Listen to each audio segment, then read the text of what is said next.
my tile.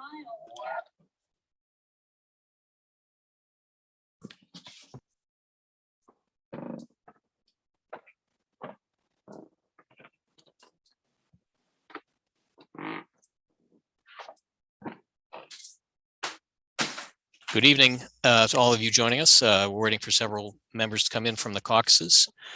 While you are waiting for a quorum, could you please make sure to rename yourself if you are an elected town meeting member by putting a capital P and the number in front of your name.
Welcome to all of you just joining the main session coming in from the caucus. I understand there may be some folks still in the Precinct 5 caucus, so we're hoping they're going to wrap that up shortly. While you are waiting for a quorum to be present, please take a moment and rename yourself inside the Zoom participants panel. Hover on your name, select more, and the rename option will appear. And please put a capital P and the number of your precinct in front of your name. This is for elected town meeting members only so that we'll be able to keep track of votes.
Thank you to everyone who is just joining the session. We have some late registrations coming in, so we'll take a moment before we get all our members in. But in the meantime, while we wait for a quorum to be present, I ask that you please take this moment to rename yourself in the Zoom participants panel by selecting your name and choosing more, where you will see the option to rename. And please put a capital P and the number of your precinct before your name. This is for elected town meeting members only. Thank you, and I'll be working to make sure we get the rest of these late registrants in the meeting.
Good evening, ladies and gentlemen, as we welcome more of our Precinct 5 members in from an extended caucus session. I hope that you will take a moment, please, to rename yourself in the Zoom participants panel. Select your name and choose More. And underneath the More button, you will find a chance to rename yourself. Please, if you are an elected town meeting member, insert a capital P and the number of your precinct before your name.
Thank you, ladies and gentlemen.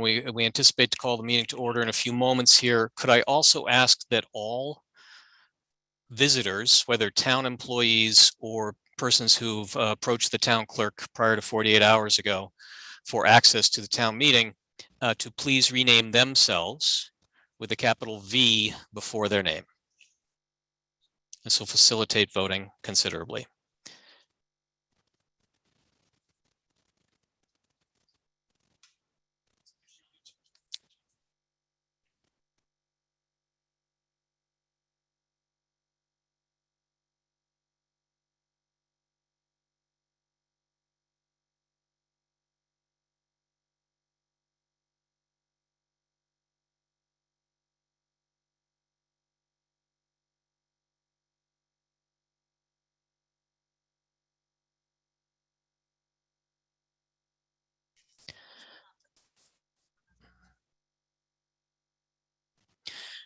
Good evening, ladies and gentlemen. We're a couple minutes away from calling this session to order. Elected town meeting members, could you please rename yourselves by placing a capital P in the number of your precinct before your name? Visitors, could you please rename yourselves by placing a capital V before your name?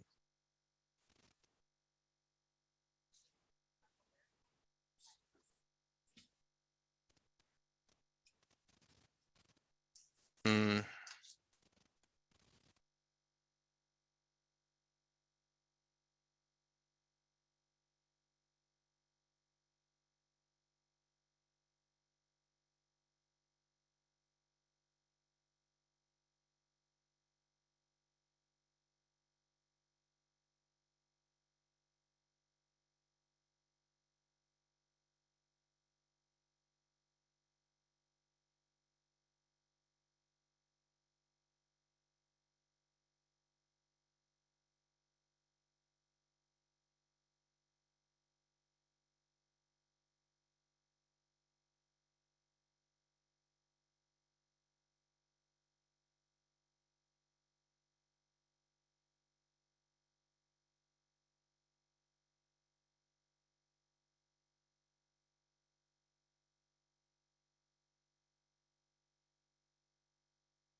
All right, good evening, ladies and gentlemen. As we wait for a final tally for the quorum, I understand that there are a couple of announcements to be made. I believe Mr. Blonder, you wanted to make a brief announcement. Mr. Blonder, if you're here. Mr. Blonder, you can raise your hand and unmute yourself, or I can certainly help you get unmuted.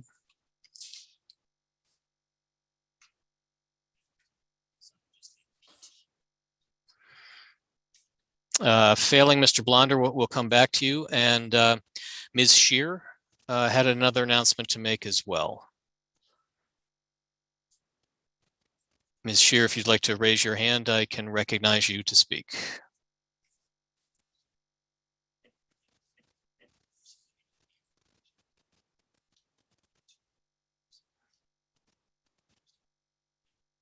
Go ahead, Ms. Shear, you have the floor.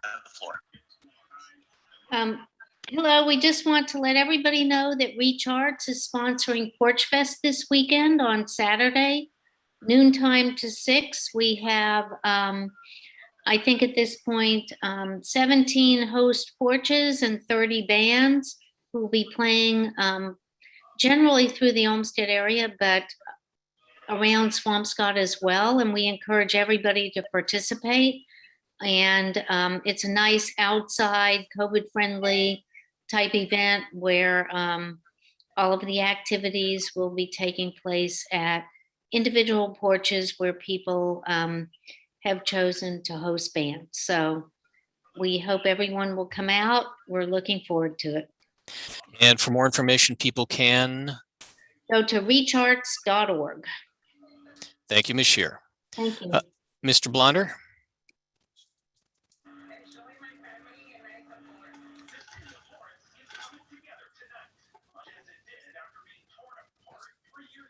Good evening. Thank you, Mr. Moderator. Good evening. My name is Jeffrey Blonder, and I'm the commander of the E.F. Gilmore Disabled American Veterans Chapter in Swampscott.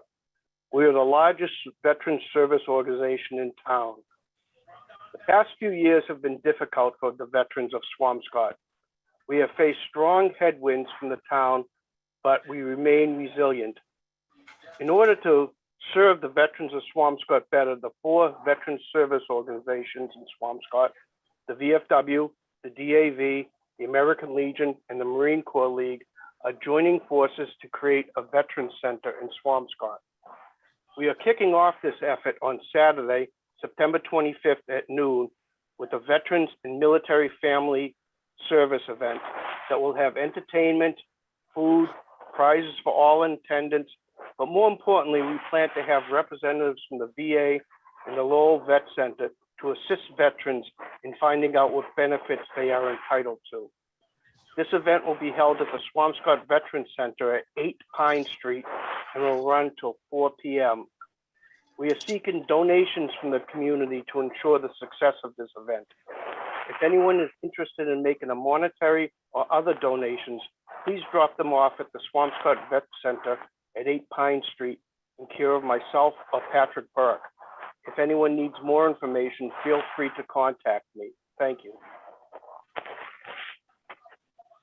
Thank you, Mr. Blonder.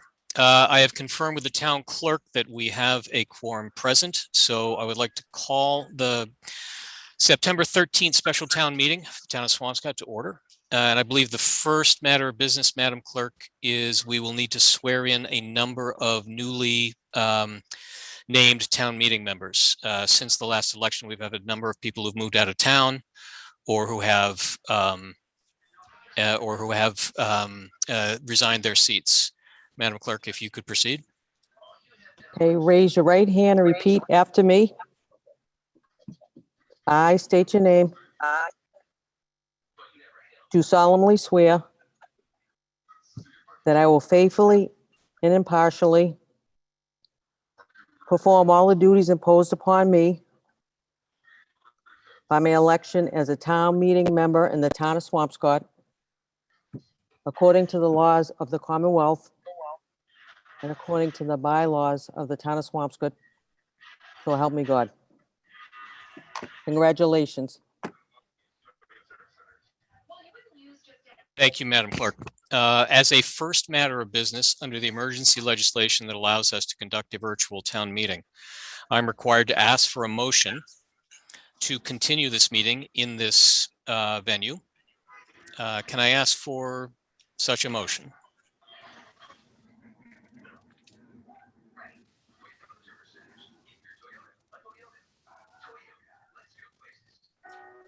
I see many thumbs up, but I actually need to get somebody on record as, please raise your hand and I will accept a motion, perhaps Mr. Dooley. Go ahead, sir.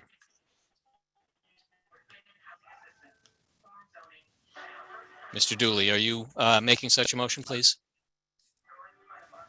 Then Ms. Wright, perhaps. Hi, I'd like to make a motion. This is Suzanne Wright, Precinct 2. I'd like to make a motion to conduct this meeting via Zoom. Thank you. I will take any thumbs up as a second. I do see several seconds. All right.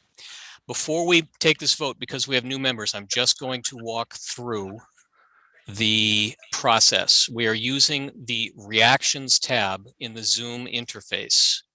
You will be voting with your green yes button or red no button. In a moment, we'll get into the other motions or actions that you can take. But for now, I'm going to ask all of those in favor of Ms. Wright's motion that we continue using the Zoom platform, please signify by clicking the green yes button. All those opposed, the red no button. I'll leave the voting open for 30 seconds. Mr. Grant, you have your hand up. Do you have a point of order? I'll explain points of order in a moment. Very good. 15 more seconds. Again, the green yes button will indicate approval for continuing this meeting on the Zoom platform. The red no would be to disapprove. 5 seconds. Ms. O'Connell, are you ready to capture these votes? Mr. Gillette, are you ready to capture these votes? Let me know when you are and when you're complete.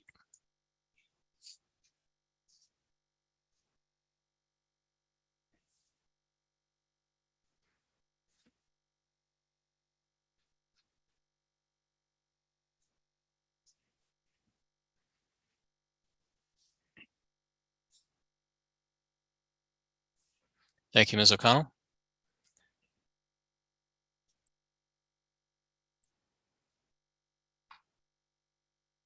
Thank you, Mr. Gillette. By a vote of 248 in favor and 14 opposed, we will continue using the Zoom platform.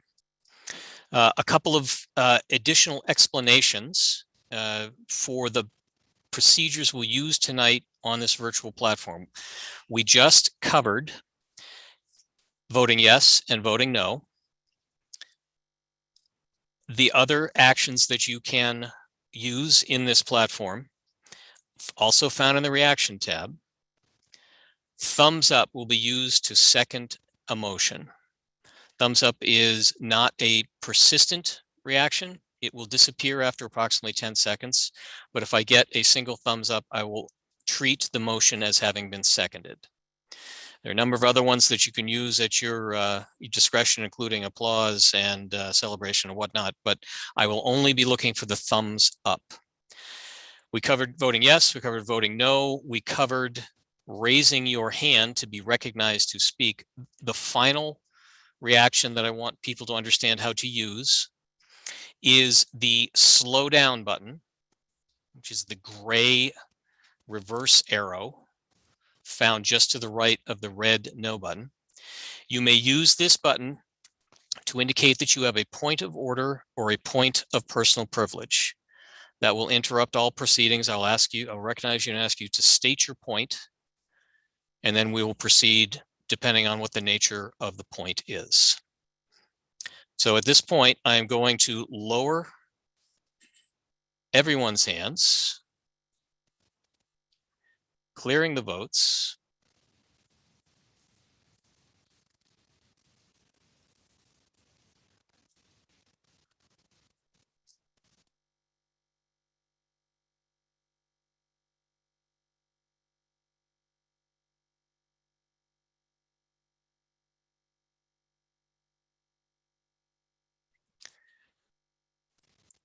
Very good. Moving on. I want to make sure that all elected town meeting members have renamed themselves.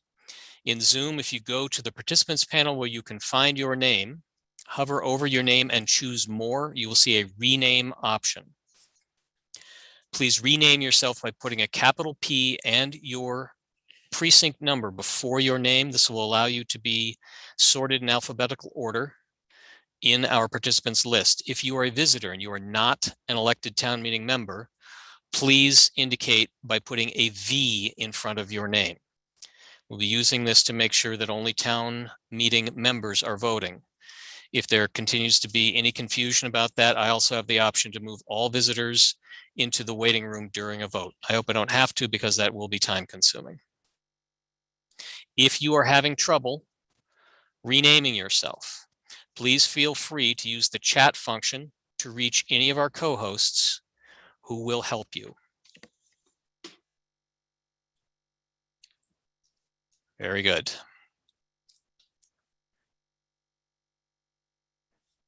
So welcome to town meeting. I can scarcely imagine that at the first Swampscott town meeting in 1852, anyone could have imagined that we'd be carrying on virtually for almost 2 years now, but I'm impressed with members, staff, and all of our visitors' patience and dedication to making sure the oldest form of participatory democracy on these shores continues to operate even in the midst of a pandemic.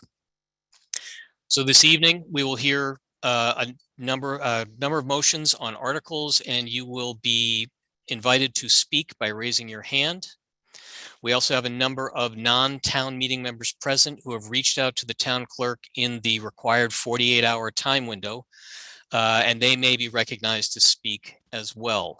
I will tend to recognize people who have either given me advance notice that they want to speak first, or to try and recognize people not necessarily in the order their hands have gone up, but based on how often we've heard from them in the past. I would like to try to get as many voices heard as possible. So if you are someone who's spoken frequently at previous town meetings, I may defer on calling on you until we've heard from other voices.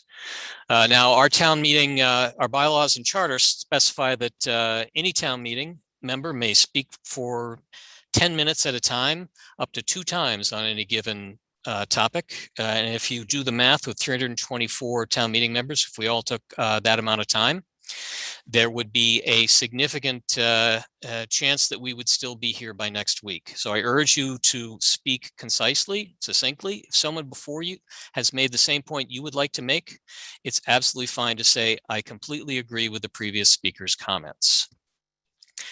Similarly, I'm going to ask that we please observe the decorum that's long been the hallmark of this meeting.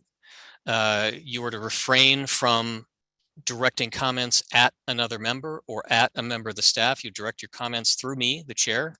I will do my best to find the answer to your questions, but town meeting is not a cross-examination, is not a back and forth. You are asked to get up and state your piece, and I will do my best to make sure that any questions that come up are answered. There will be a chance that someone will wish to amend a motion. That is fine. Amendments must be sent to me in writing before they can be considered. My email address is moderator@swampscottma.gov. I'll be monitoring that email through the evening if someone does wish to make an amendment, and then we will push it over to the screen share and people will have a chance to see what they're voting on. Finally, I'm going to recall what a longtime moderator would like to say about debate here, that we will have full and fair debate, but we will not have endless debate. I urge you to keep your remarks to the point, and also going to explain for new members, there is a motion to call the previous question that someone may make at some point during the debate, which is essentially a motion to end debate and move directly to a vote. This requires a 2/3 vote. It is not debatable. So once someone has made that motion, we will see if 2/3 of the body wishes to stop debate and move on to an actual vote. Just because the language is somewhat arcane, moving the previous question or calling the question is what means to end debate. So with that, it is time to proceed to Article 1. If we could advance. Article 1 is an article dealing with the reuse of the Hadley School.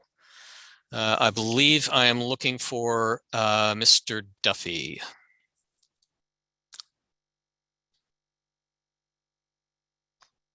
Mr. Duffy, if you can unmute yourself.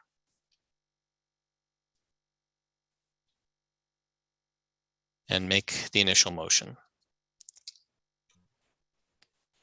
Thank you, Mr. Moderator. Neil Duffy, Precinct 2, Town Meeting Member, also member of the Select Board. The Select Board recommends approval of Article 1 as printed in the warrant. I move the recommendation of the Select Board. Thank you. Is there a second? There is a second. Please proceed, Mr. Duffy. Thank you. Yeah, so for some background, it's the unanimous opinion of the Select Board and has been that should the Hadley School property no longer be used as a school and should the school department turn that property over to the town, that it should not be made available for market rate housing. You may recall at our November 2020 town meeting, we asked town meeting members to create a Hadley reuse committee to study potential reuse scenarios of the building aside from market rate housing. That committee concluded its work last month. We're very excited by the opportunities included in this report, and Senior Planner Molly O'Connell will provide a brief presentation on this shortly.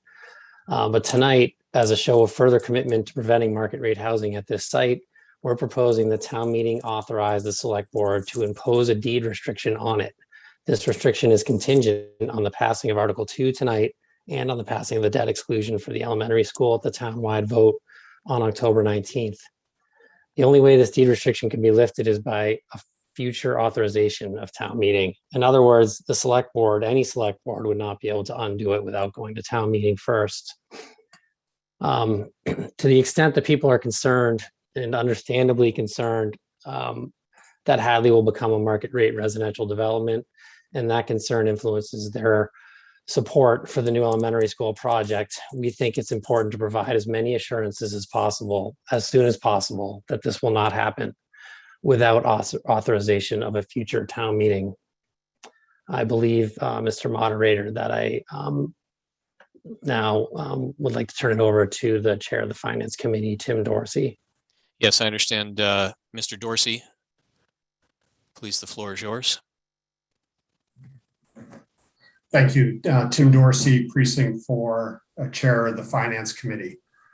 The Finance Committee has decided to take no position on Article 1 because a neutral stance like that is certainly not our norm. We wanted to communicate the rationale for that position to town meeting. You've heard Neil's description, the Select Board's description of Article 1 and its reasons for sponsoring the article. These are primarily non-financial reasons. There have been no reviews of the financial implications of excluding market rate housing as a reuse option. And there are financial costs and benefits to this decision and to this article. Without a clearer understanding at this time of those financial implications, we felt like it was not prudent for the Finance Committee to recommend favorable action. However, we're also not inclined to recommend indefinite postponement because that recommendation might imply that we foresee mainly negative financial consequences to passage of the article. So for these reasons, we chose to take a neutral stance and not to express a position on Article 1 tonight. Thank you, Mr. Dorsey. I appreciate it. I understand our town planner, Molly O'Connell, has a presentation.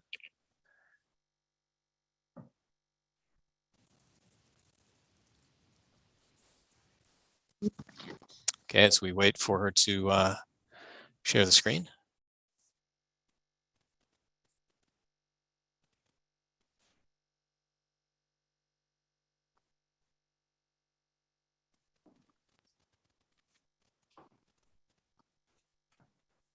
Okay, good evening, everyone. Can you all hear me? Yes, thank you. Please Great. proceed. My name is Molly O'Connell. I'm the senior planner here at Town Hall in the Office of Community and Economic Development, and I was the lead staff coordinator for the Hadley Elementary School Reuse Advisory Committee. So tonight I'll be giving you a brief presentation of the work that we've done over the course of the last 8 months. So just a little bit about our committee members. We had 19 committee members from various neighborhoods with various professional skill and personal experience in town. They represented multiple committees and a lot of new faces as well, which was really great. So we had a wonderful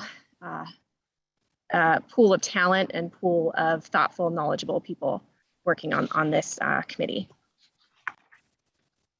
As you may know, the committee was formed by town meeting in November of 2020, and it gave a committee charge that we tried to respond to the best of our ability. The charge included specific provisions for the following. As Mr. Duffy already said, market rate housing was not to be considered in our research for this. We were to prioritize preservation of some or all of the building, and the analysis should include feasibility of town ownership. There were also additional considerations for open space, municipal and public use, local commercial use, and non-market rate housing. So this is just an overview of the process that we undertook.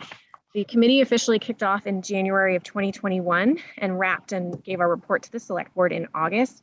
We had about a little over 20 public meetings that included the entire committee and some of our subgroup meetings, which were held virtually and available to the public.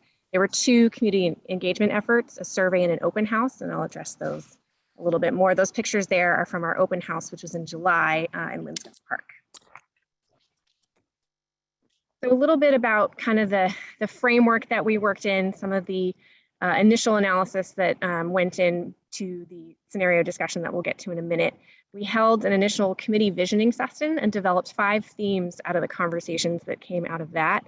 And the themes were used as guideposts throughout our process. And additionally, the committee reviewed, relevant plans and goals already as a part of the town documents, including the 2025 master plan, which covered goals for historic preservation, economic development, housing, public facilities, land use, and zoning. As I said, there were 2 public outreach efforts, a community survey and an open house. The survey was released virtually and we received 789 responses. We also had options for print or mailing for people who couldn't access it virtually. And we held an in-person open house in Linscott Park in July. And additionally, we offered an online feedback component for those who couldn't make it back. So we formed subgroups. Because we had a large committee, we really wanted to get down deep into some details, which required more specific focus groups. And so we formed our subgroups listed here to look at specific uses, evaluate them, and then make recommendations to the larger committee. And each subgroup was tasked with reporting on the following evaluation criteria: design and use needs, specifics for each use that we might not know about, and whether or not it would work on a building and on a site like Hadley, funding sources, ownership, whether town ownership was feasible to continue a project schedule. Does this use require the town to go out to bid or anyone to go out to bid? And last but not least, incorporating community input into the recommendations. We also had 2 committee members research interior and exterior design elements, including the design of an exterior public space, ADA access, and placement of an elevator. So this is just a high-level look at the building and site analysis that the committee did. We took a site tour of the buildings with Facilities Director Max Casper. I wanted to note a couple of major points that informed our scenarios. The existing annex is very inefficient in its connection to the main building and its lack of access, really. It's only connected by a first floor walkway, and that turned out to be really not workable when we were looking at providing access to all floors, at providing an elevator.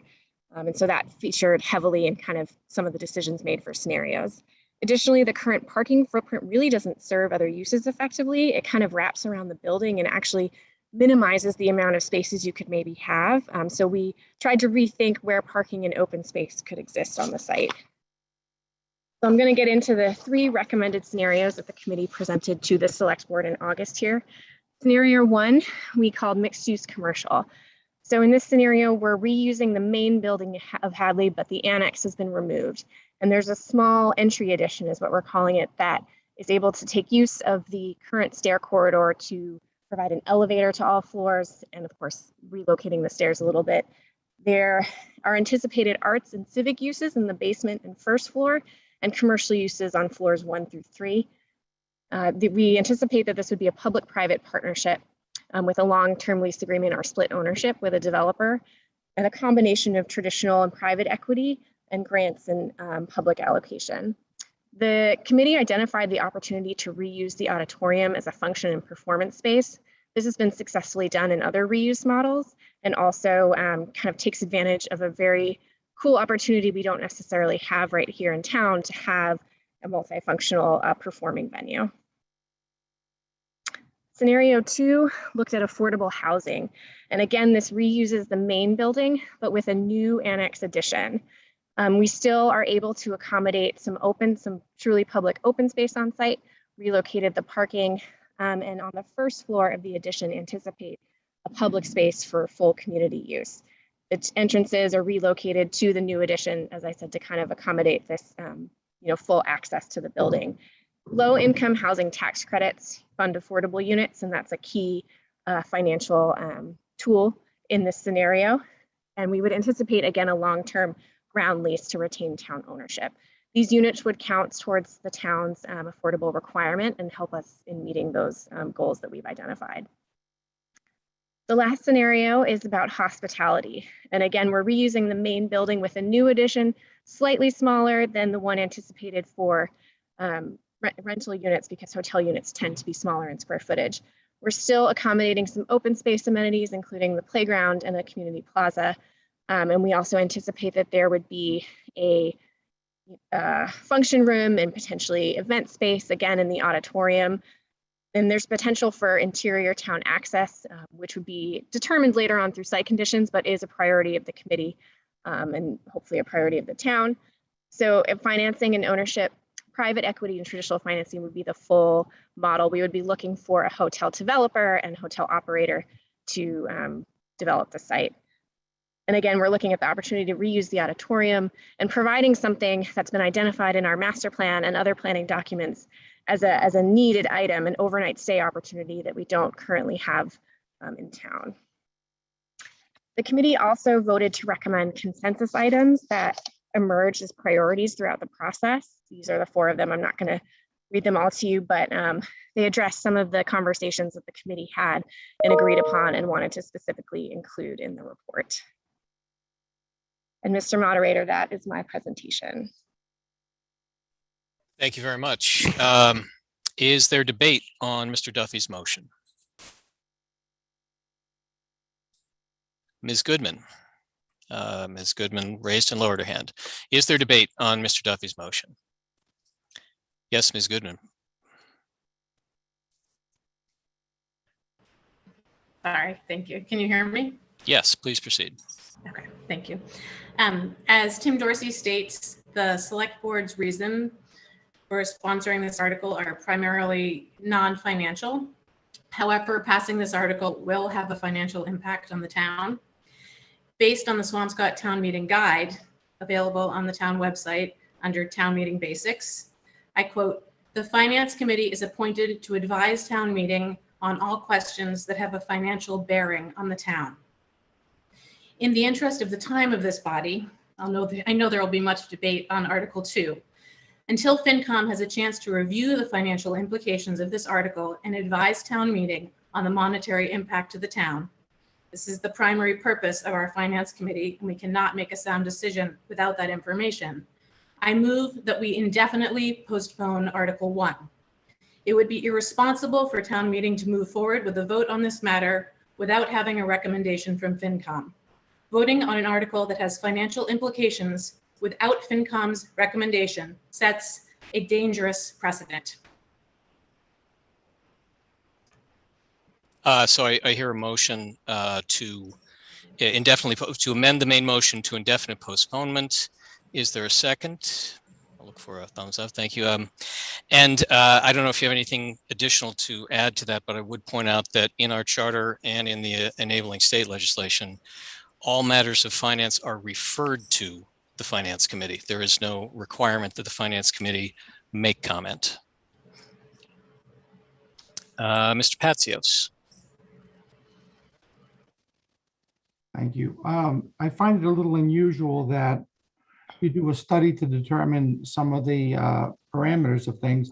And prior to doing the study, you exclude certain things from being evaluated. That's a little odd. Comment one. Secondly, I did notice in the presentation, you were talking about a 99-year ground lease. It's my understanding that the town can only do a 30-year lease and nothing longer than that. And to that point, a 99-year ground lease in Massachusetts does revert the fee. So I would suggest that we look carefully at that. Thank you. Thank you, Mr. Any further discussion?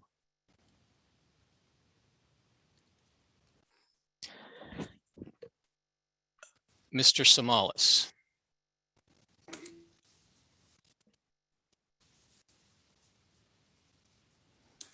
Go ahead, Thank sir. you. Can you hear me okay? Yes, and again, your name and precinct. Andrew Samalas, Precinct 6. So a couple questions along the line of what Charlie just raised. First, I'm kind of finding it hard to understand why we're voting on what to potentially do with Hadley School before we decide whether or not what we're going to do with the Stanley School project. Seems to be putting the cart before the horse. And then also an observation.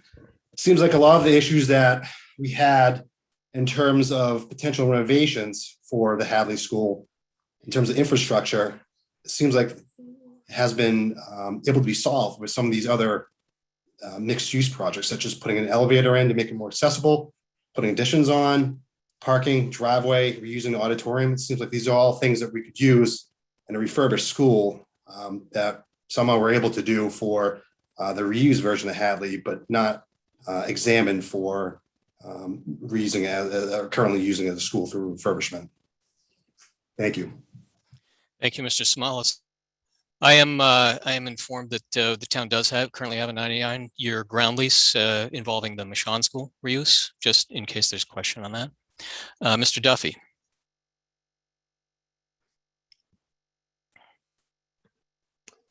Thank you, Mr. Moderator. Neil Duffy, Precinct 2 Board. Just on the matter of the financial impact, stated in my previous words, we don't view this as a financial article. We really look at it as it's the value of that property to the town and having it used for community use. We really feel that reflects the feelings of a majority of people in town. We certainly also view this as really almost more of like a zoning article where you're prohibiting a use and the Finance Committee does not opine on zoning articles. Thank you. Thank you, Mr. Duffy. I see that Reverend Farber Robertson is raising a point of order or personal privilege. Is that correct, ma'am? Yes, thank you. I think it's a point of order. I just want to be clear.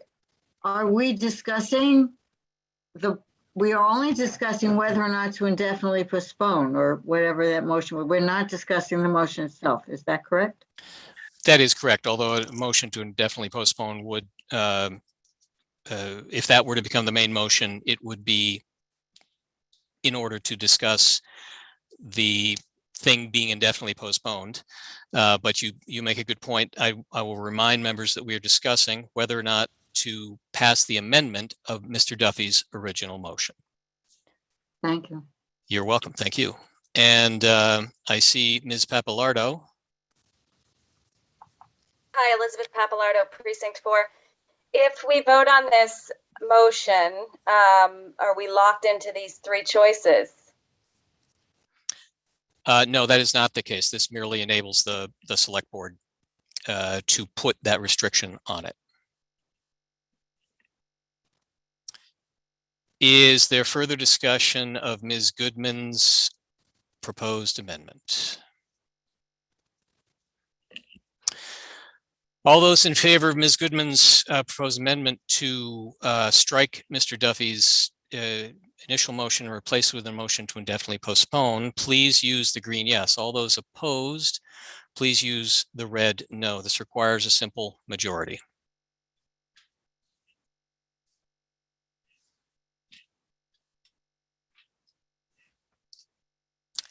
Leave the voting open for a full 30 seconds, 10 having gone by.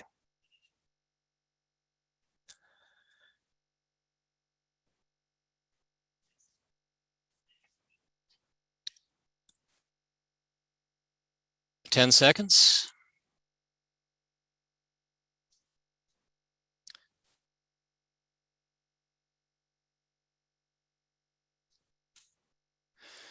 Please let me know if you're ready to record this vote.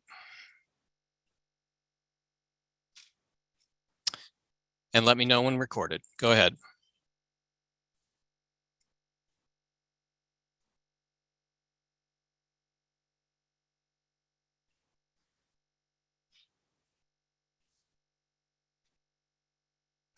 And by a vote of 68 in favor, 200 against, Ms. Goodman's amendment fails. We now return to the initial motion made by Mr. Duffy. Let me clear that feedback so we can be ready. Is there any further debate on Mr. Duffy's motion? Ms. Reverend Farber Robertson. Thank you. My question is, when we were talking about affordable housing and the town's need to increase its affordable housing, my understanding is that if we choose senior housing, that does not count toward our aspiration to 10%. I'm going to check to get you the answer on that, but I'm not sure that's the case. Thank you. I don't know either. If it is senior housing, it would count toward our 40B limit. It would. Okay, thank you. Ms. Papalardo? Hi, Elizabeth Papalardo, Precinct 4. I like the idea of it not being market rate housing. However, no offense to the committee, because I think you guys did a beautiful job and I was so impressed, but you were charged with keeping the building, and I would like to see a scenario where Hadley property becomes open space. I don't know if everybody realizes that. If you're kind of new, maybe you don't realize it's not just the building that this town uses. We use the whole grounds. The kids sit on the stairs. They play everywhere.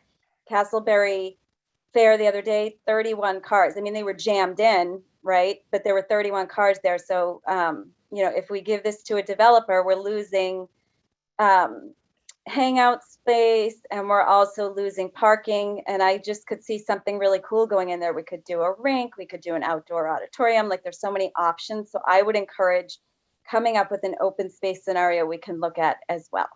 Thanks. That's great. And that is still a possibility. This article motion by Mr. Duffy would not preclude that. Mr. Beaupre.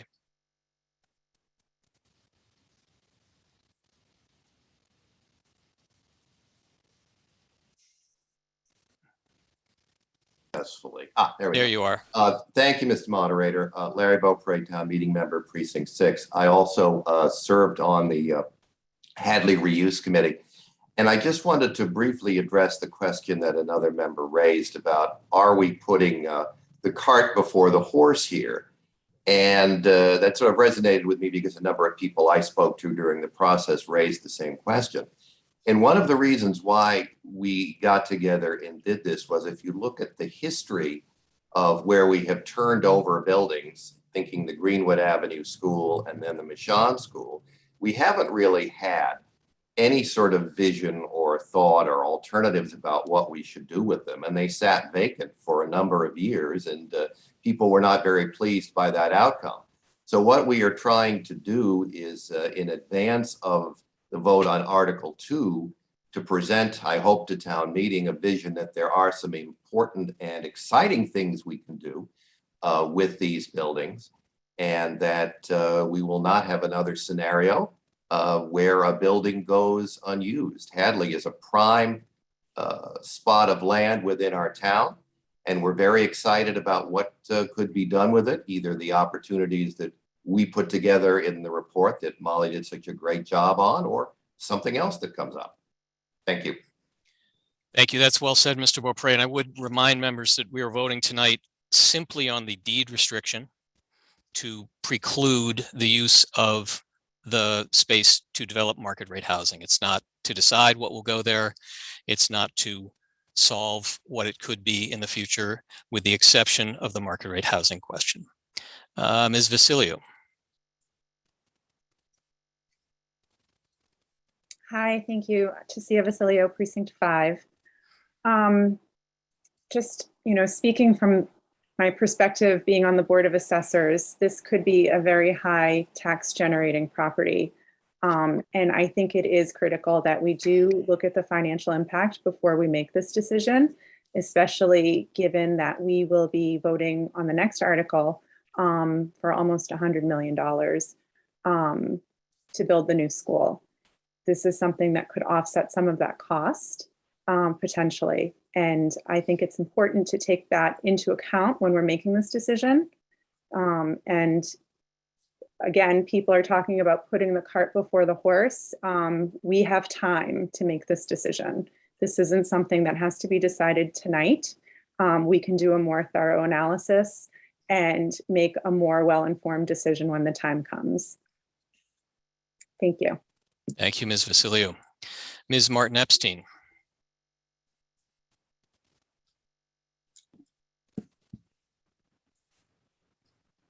Floor is yours. Thanks.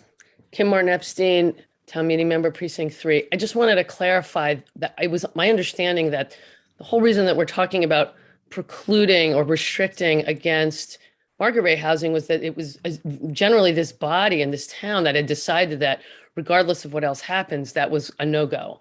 And so I think procedurally, we're just taking the opportunity to get over a particular ilk of zoning requirement and get it out of the way. I think that the financial impact of all of the other potential choices, they're all actual tax generating endeavors, every single one of them. There's not a single one on the list that wouldn't have a positive financial impact. The question is how much.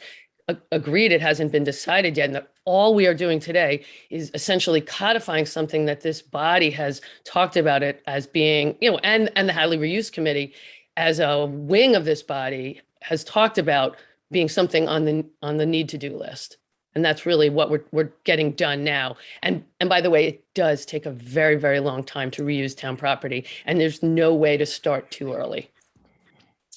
Thank you, Ms. Martin Epstein. Yes, you are correct. This body did opine at its last session that the Hadley Reuse Committee should not be looking at market rate housing. So we are taking that vote of town meeting and now making it tangible for the the select board. Mr. Spritz.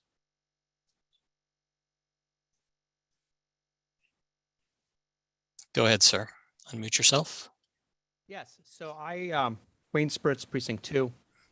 I just wanted to make the comment regarding the Finance Committee's decision to not comment and to take a neutral stand. I don't necessarily look at the Finance Committee's responsibility to necessarily vote pro or against, but certainly I believe that the Finance Committee could have enlightened town meeting on some of the financial consequences one way or the other in some sense of report, which would have been, again, helpful for us to have an semi-intelligent conversation, at least regarding the financial principles of the matter. And I'll just leave it at that. Thank you, Mr. Spritz. Mr. Iannacone.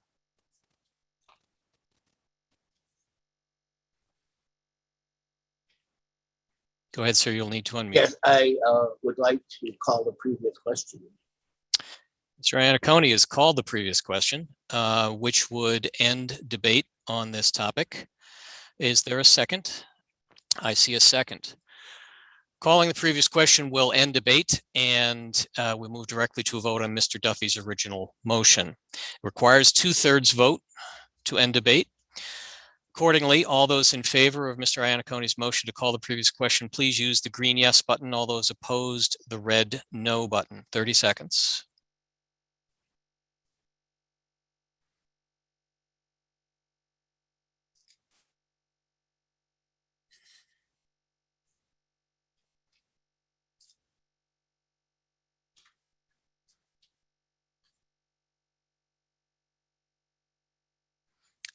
Tw- 10 seconds. Are we ready to record this vote? Please do so now.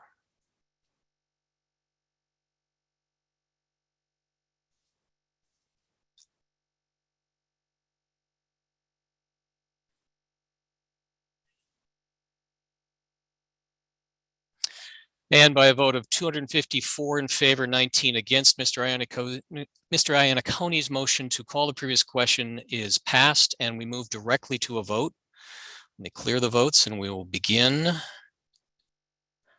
now. 30 seconds. All those in favor of Mr. Duffy's original motion, please signify by using the green yes. All those opposed, the red no.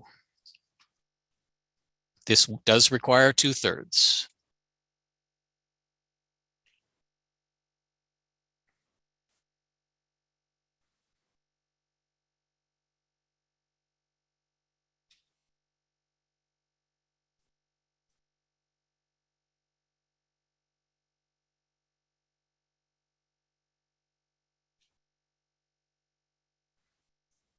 Ten seconds. Are we ready to record?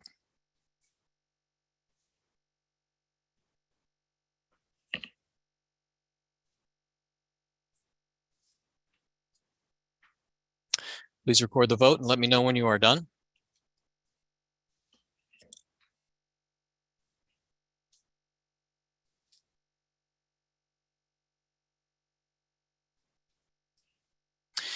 And by a vote of 229 in favor, 50 opposed, Mr. Duffy's motion carries. Thank you very much. Now, before we come to Article 2, I need to announce that this is a project I'm fairly passionate about and served on the school building committee. Therefore, I'm going to step down as moderator for this. I have asked a longtime town meeting member, a lifelong Swampscott resident, a internationally renowned lawyer, and moreover, the son of our longest serving moderator ever, Jeff Goldman, to serve as moderator pro tem. So with your indulgence, Madam Clerk, would you please swear in Mr. Goldman?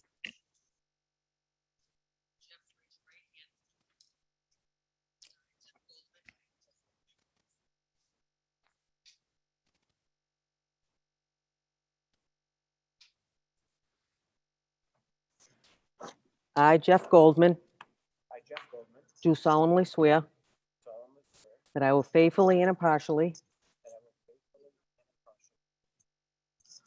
perform all the duties imposed upon me as moderator pro tem in the town of Swampscott, according to the laws of the Commonwealth according to the laws of the Commonwealth and according to the bylaws of the town of Swampscott.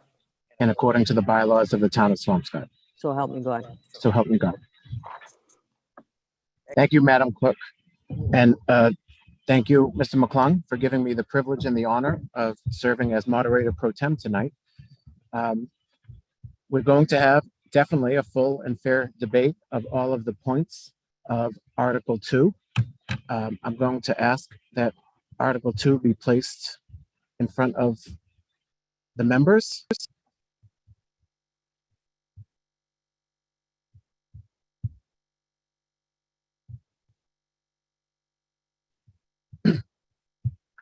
Good.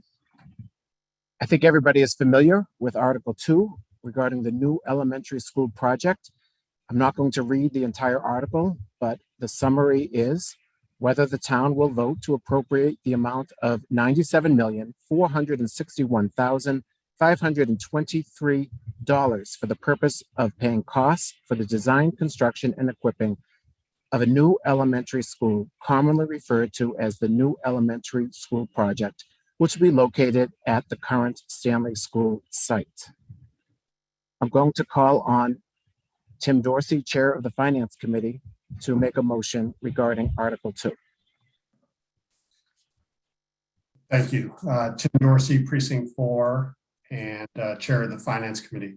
The Finance Committee recommends approval of Article 2 as printed in the warrant with the following one change.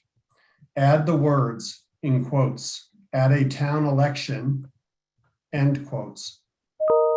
The words, subject to and contingent upon an affirmative vote of the town.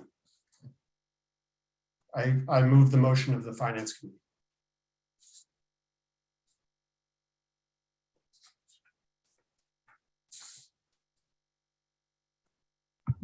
Thank you, Mr. Dorsey. Do I have a second? I see a second.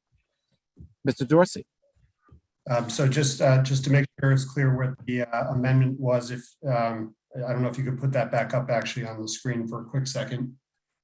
I just want to make sure everyone sees where the language is being added briefly. Go on to Article 2, please. About a little bit more than halfway down, there's a proviso that reads, provided that any appropriation hereunder, nope, you've gone too far. Go back up, please. Go back up a little bit more, please. Stop right there. Thank you. Thank you. About 4 lines down from the top, there's a proviso that says, provided that any appropriation hereunder shall be subject to and contingent upon an affirmative vote of the town. What has been added is the words at a town election just after the word town. Just to make clear that it would be a town election.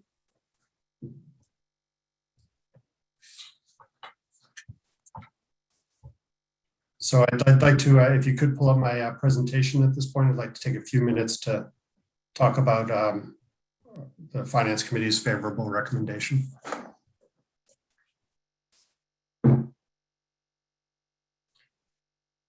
Hopefully you all had a chance to read the report, the Finance Committee report that was included in the warrant. In that report, we provided a table with key financial information, and we provided notes below the table on the funding recommendation. I'll be glad to talk about those if needed, but hopefully you found that helpful. For this discussion, I'll focus on the financial reasons for our recommendation for favorable action, and I'll talk about certain other costs to be aware of and to be managed. You could go to the next slide, please. Thank you. So the 3 reasons for our financial reasons for our favorable recommendation are set forth here. First, the town has resources and strategies to fund this project in a financially prudent manner. What I'd like to call your attention to are a few elements of the funding structure that we've recommended. First is level debt funding, which will spread the cost across the cost of the project across current and future stakeholders. And second is we've talked about accelerating the debt to incur the debt, as much of the debt as possible in FY23 to obtain as low an interest rate as possible. And then to combine that with the use of excess reserves from our stabilization funds to moderate the tax impacts in early years. The second reason for our financial reason for our favorable recommendation is that the timing for this investment is right from a financial perspective. We're in a low interest rate environment. The project benefits from a material amount of state aid, which you see listed there. And the town has available excess reserves to execute on the strategy I just described. The timing is right for this investment from a financial perspective. Finally, this positions the town well to invest in other strategic priorities in coming years. This project and the funding structure that I've talked about delivers a level of certainty. It certainly gives certainty around the investment needed for our elementary schools. We know the impact and we can quantify the impact on our tax bills. And we know the available debt capacity for other strategic investments as we move forward. This certainty is essential from our perspective in terms of assessing the financial viability of other strategic priorities as we move forward. This positions us well to really strategically think about where to invest in the future and to move forward with those. Next slide, please. There are other costs to be aware of, namely, the first cost is associated with the acquisition of the easement. I know there's been a lot of publicity around this, so most of us are familiar with this, but the value of the proposed easement across the property of the Unitarian Universalist Church is not finalized, and there are materially different views as to the value. The town's done its diligence to understand the value of the easement and has included that value in the totals authorized in Article 2. Please note that any dispute related to the value of the easement, in the event that a taking is required, could result in legal costs, but would not delay the project. Next slide, please. The second set of costs to be aware of in connection with the new school relates to operating costs. The operating costs will increase, estimated at this time, a very conservative estimate from the school department is around an impact of about 1% of the FY22 school budget. The two major areas of operating cost change are associated with transportation, first of all. And there's a wide range of potential costs associated with buses, depending on the scenario that's ultimately selected. That's an assessment that's underway. The second main area of incremental operating costs relates to utilities and utility systems. I would say the utilities are actually not materially different. What is different is the makeup of the utilities. The cost of electricity will increase in the new school and the way the new school is constructed compared to the two existing schools. The cost of gas will be significantly less given the lower usage of gas in this facility. So that actually nets out to not a significant difference. More of that $67,000 figure there is associated with the system operational costs. And really that's not an apples to apples comparison given the nature of the systems in the existing schools. These will be improvements from an efficiency and I guess newness standpoint.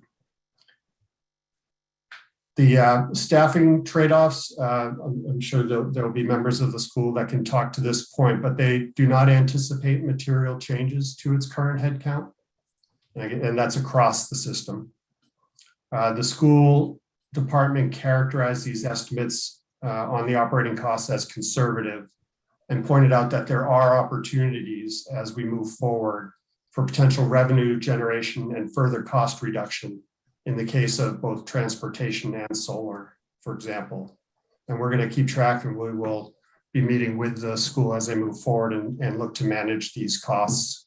What they did commit and state to us in our meetings was that they do not see the incremental operating costs as requiring additional funding for the schools department beyond the typical budget increases that we have annually, and they look to live within the constraints of those, the constraints of our budget as we move forward despite these operating costs.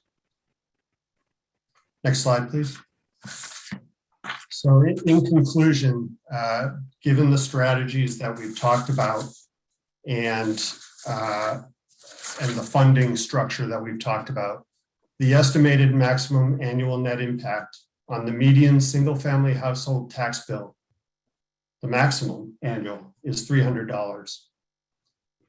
If you look at the chart on the slide, that's the green area is the estimated net impact maximum net impact on the median single-family household tax bill over time. The green area assumes the funding structure I talked about, where we accelerate the debt, apply excess reserves in early years, and then over time, as the debt from the high school and police department roll off, the net impact will decrease even further. So these are the numbers. Another way to state it is that the maximum annual net tax impact is approximately $58.09 per $100,000 of assessed property value. I know many of us received an email that suggested a $33,000 or $3,500 impact. I forget the numbers, but these are the numbers that that would be relevant in the case of the funding scenario that we've talked about. And that's so in sum, while there are some costs to be managed thoughtfully, the Finance Committee is of the view that this investment is financially sound and is proposed at the right time for the town financially. Thank you. Thank you, Mr. Dorsey. Next, I'd like to call on Superintendent of Schools, Pam Angelakis, to make a presentation. Mrs. Angelakis, can you unmute yourself? I did. Thank you so Okay. much. Good evening, everyone. Thank you for allowing me to speak before you tonight.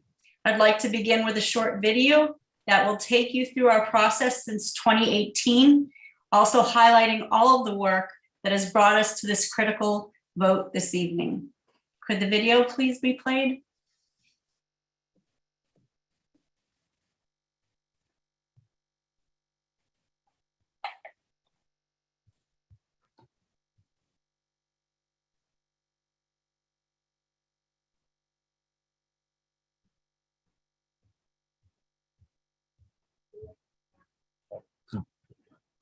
Evening town meeting. I'm Suzanne Wright, Precinct 4 and Chair of the School Building Committee. I want to briefly review with you the work that the School Building Committee has done for the past 2 years to get us to this moment and the vote tonight. The School Building Committee is made up of these individuals who the MSBA requires as members. And these residents we have also included in this volunteer group. It was important to include members beyond the MSBA requirement so that we could tap the expertise and the experience that we have in Swampscott. These additional members have helped to question our professional architects, designers, and engineers. They've led sustainability discussions, budget conversations, and community outreach. The SBC was formed in November of 2018. We spent a year understanding the prior failed vote and determining what we need from the professionals who would be taking us through the feasibility study to determine the best educational and financial school option for our students, our teachers, and our town. Since our design team started in January of 2020, we've had 30 public school building committee meetings, dozens of public subcommittee meetings, and 9 public community forums. We commenced this work with kickoff community meetings. Our first community meetings were focused on developing a project charter. Participants identified key objectives that would determine a successful project. They included such benchmarks as on time and within budget, equitable and universal access, resilient, energy efficient, affordable to operate and maintain, flexible, future-ready spaces. We have revisited this charter frequently throughout the past 2 years. In addition to the charter, community goals were also developed in collaboration with residents. These goals were designed to help us achieve the objectives of the charter. The goals were consolidated into 4 overarching priorities: education, site and traffic, sustainability, and our community. As we reviewed each site and each grade configuration option, we evaluated them through these 4 filters. These were the ultimate educational goals and led us to prioritizing a district-wide 3 through 5 school and a district-wide K through 4 school. Our superintendent will discuss this further in a few minutes. Next, we evaluated sites. In a town that's only 3 square miles, every option has challenges and constraints. We focused on 5 sites and then narrowed down to 3. The middle school property, specifically the lower lot and tennis courts, the Hadley School site, and the Stanley School site. Since we made sure to have a traffic engineer on our team from day 1, we were able to have town-wide traffic analysis to look at student density, vehicular volume, and safety. The current traffic patterns around each school were studied, and traffic flow patterns for new schools were proposed. After reviewing traffic and pedestrian safety, vehicular volume, student density, and the pros and cons of proposed traffic and parking models at each site, the Stanley site was found to be the safest. It was also found to have less traffic and more parking than Hadley. In addition, traffic engineers suggested Stanley could have 3 means of egress, thus improving traffic disbursement and circulation. All sites and buildings would be new and therefore have better energy efficiency and sustainable features than any of our current buildings, but we still wanted to make sure we looked at site options with an environmental filter. A new building at either Stanley or Hadley would be bigger and therefore use more of the existing property, but a new school at the middle school site would use the most open space. A new school at Stanley was determined to have the best solar orientation for energy efficiency and daylighting, and also room enough for geothermal wells, which will offset the cost of heating and cooling. We finally looked to make a choice between a district-wide 3 through 5 at Hadley or a district-wide K through 4 at Stanley. You can see the pros of the K through 4 outnumber those of the 3 through 5. In addition, financial modeling from our town treasurer and external bond consultant showed the district-wide K through 4 to be the most fiscally affordable option. You can see the site plan here. There are 2 distinct schools, a kindergarten to 2nd grade lower school and a 3rd and 4th grade upper school. Both schools have separate entrances. There is shared space in the center of the building for both schools to use. Arrows show traffic flow. The lower school comes in Whitman, turns right for drop-off, and exits onto Forest Ave. The upper school enters through Whitman, but turns left for drop-off and continues counterclockwise and exits the same way they came in. Emergency access is through Forest Ave Extension. This is a beautiful and safe property surrounded by mature trees and adjacent to Ewing Woods. There is a community playfield and a community playground. In addition, there is play space adjacent to both the upper and lower schools. The inside of this building is equally as beautiful. It is designed purposefully to be welcoming and appropriately scaled for elementary students. Each wing will house a separate grade level in their own learning community. In this floor plan, you can see the 2nd grade classrooms on the left and the 4th grade on the right. Each community is divided into 2 smaller learning neighborhoods with integrated special education services.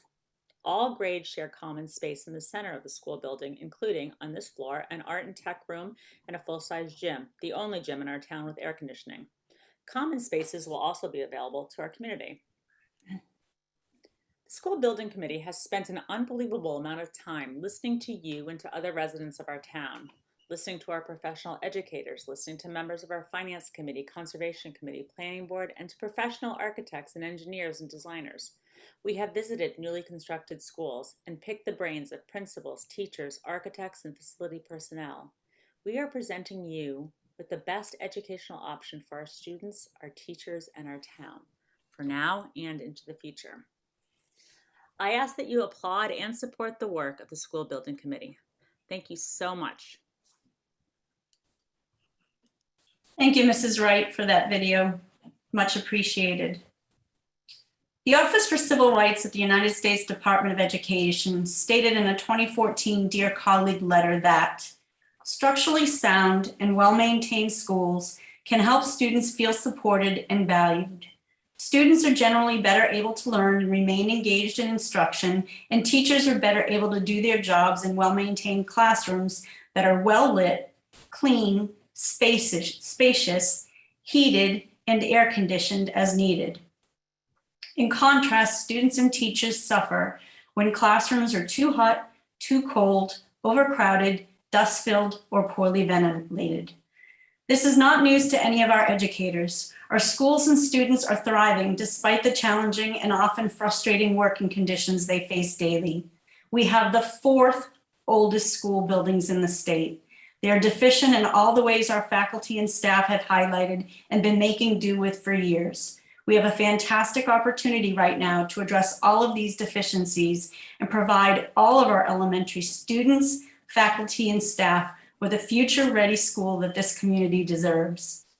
Since the failed vote in 2014, we have spent the last 7 years exploring various grade configurations, visiting new elementary schools across the state, and attending professionally led educational visioning sessions with members of our administration, teachers, students, and community members.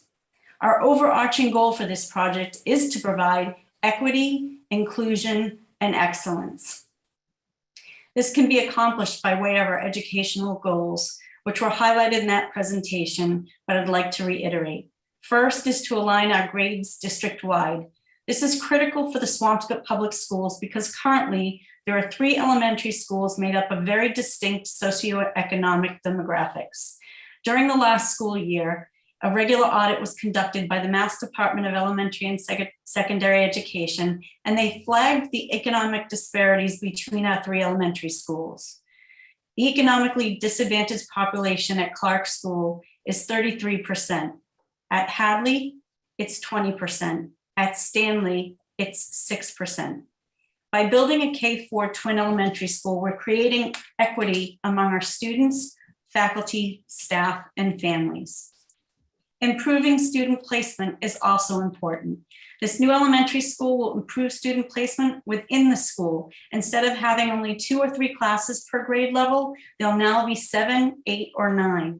This provides the opportunity to select the best match for each student, matching student learning styles with educator teaching styles. It also provides an opportunity to mix the student groupings in multiple ways with additional sections at each grade level. Creating small learning neighborhoods. Each grade level is dispersed on one floor in their own learning community. Each community is then divided into 2 smaller neighborhoods with integrated special education services that have flexible common learning spaces within each of those neighborhoods. It's important to maintain that small school feel where everyone continues to know your child's name. Reducing class sizes in the primary grades. It has always been our philosophy that it's important to keep primary class sizes smaller in these critical learning years. However, we all know that due to budget constraints several years ago, we were forced to reduce the number of sections in all grade levels K-4 across the district. This new elementary school is designed with 9 classrooms in K and 1, moving to 7 classrooms in grades 2 through 4. Enrollment will obviously drive the number of sections in these primary grades, but this also provides us with some flexibility for all grades. Improving scheduling and resource efficiency. In this model, the district will no longer have to share faculty and staff at 3 elementary schools. This will eliminate travel time for some staff between schools and thereby improving time on learning and scheduling. Support faculty in collaboration. Having all of the elementary teachers in one building will allow for deeper and more frequent collaboration between them. Professional development can occur at one location, cutting down again on travel time and giving more time to educator growth. I leave you with this final thought for your consideration. In 2018, Swampscott High School was recognized nationally as a Blue Ribbon School. How phenomenal would it be to have our elementary school receive that same honor? It would be amazing to showcase the talents of our educators and students at the elementary level nationally as well. Our faculty, staff, students, parents, and families deserve this honor, but it begins with a future-ready facility. Thank you for your time. Thank you, Mrs. Angelakis. I'm going to call now on Katie Roberts from the Swampscott Education Association.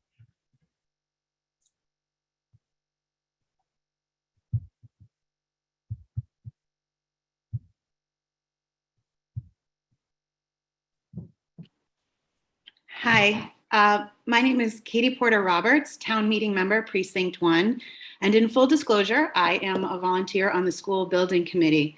I started the committee as a newlywed, and now I am the mother of twin 2-year-olds with a 3rd child on the way. So I do have a vested interest in this project. Tonight, though, I am here before you as an almost 20-year teacher in the district who has worked in every current building and as the representative from the Swampscott Education Association. The Swampscott Education Association fully supports the school building committee's proposal to build a twin elementary school at the Stanley site and encourages residents of Swampscott to support the project. The SEA bases its support on 4 principles: learning, equity, accessibility, and safety. Learning. As educators, we are committed to teaching our students with excellence in whatever situation we are given. We desire to teach the children in conditions that are the most conducive to learning.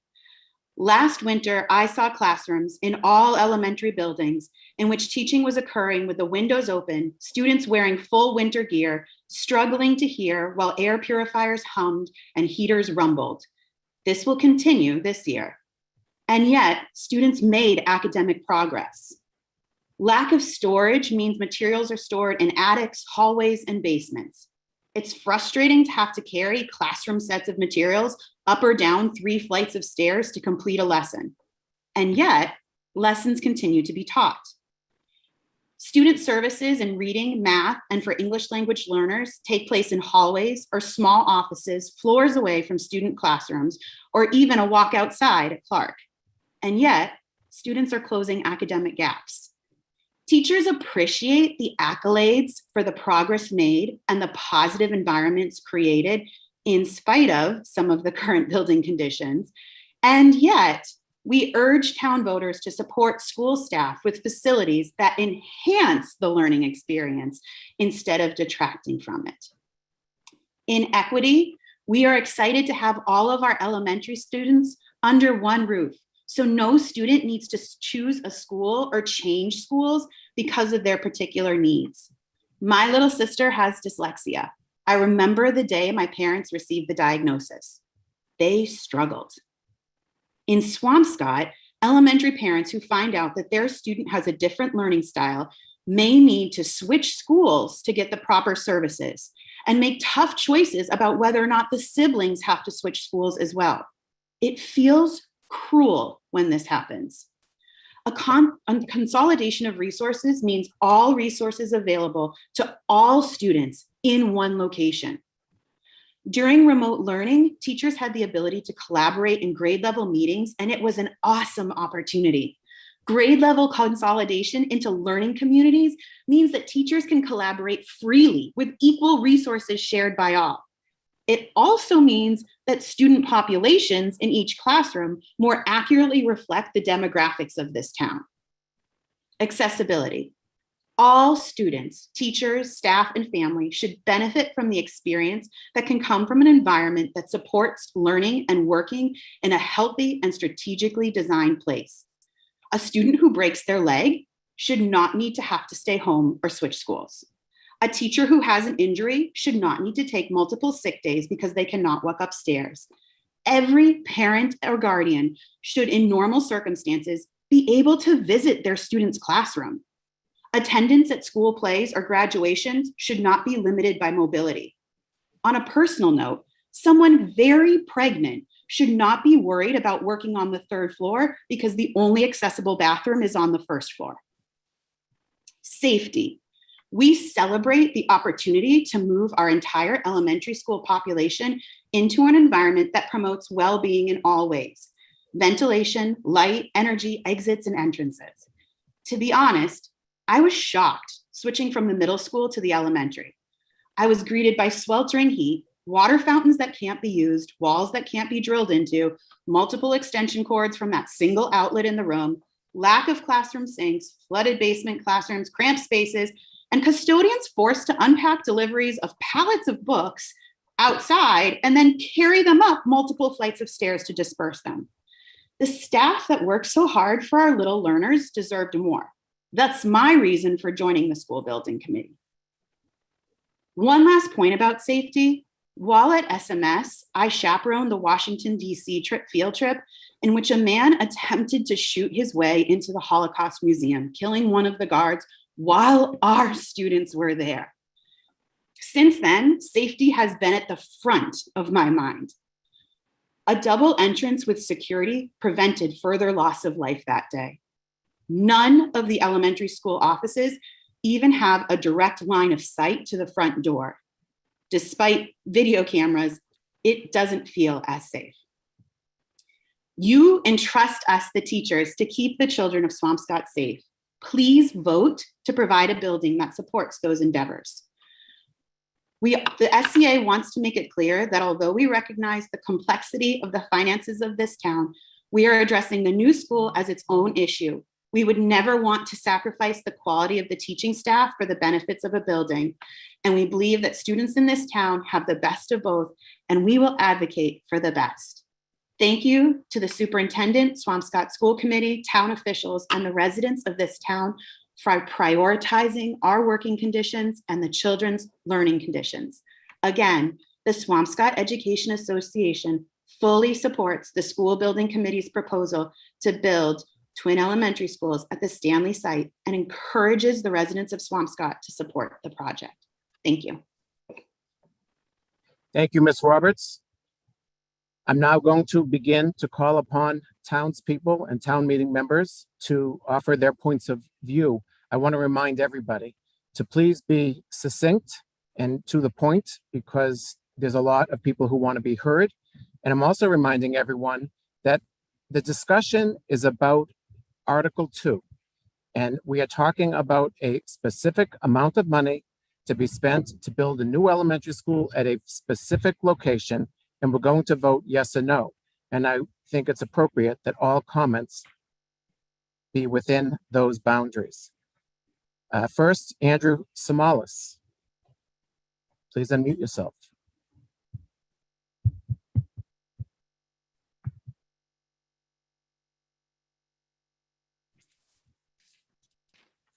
Hello.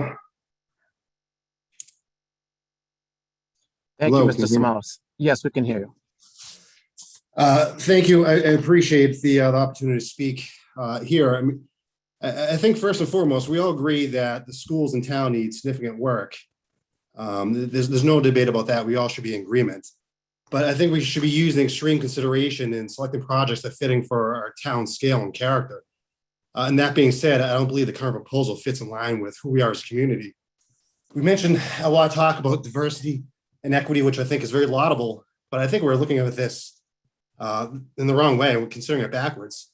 I think that, in fact, and ironically, is we'll be further perpetuating this perceived sense of inequality through continued divestment of other parts of town. We're essentially saying to other areas of town that we're going to systematically strip public resources away from you, be it the Michoacán School, the Havlet School, and the Clark School. We're going to consolidate all the resources into the one perceived affluent corner of town. In a town that's required, in a town that's just 3 square miles, it's going to require a significant amount of students to either be state mandated, bused, or driven from K through 8. I don't see how that's particularly equitable for all students. I think every parent should be able to experience enjoyment of walking their child to school at some point while they're little. And every child should be able to experience the joy that comes with an impromptu playground session with friends after school rather than being rushed on home into a bus. In keeping the focus on our students, I think the play space has not really been thoroughly discussed. The combined 3 elementary schools have a space of just over 8 acres. The new proposed play space in the middle school is not even half an acre for 3 times as many students. I'm not sure how that's going to work during recess times throughout the day. We're essentially robbing families of very things that make living a small town special.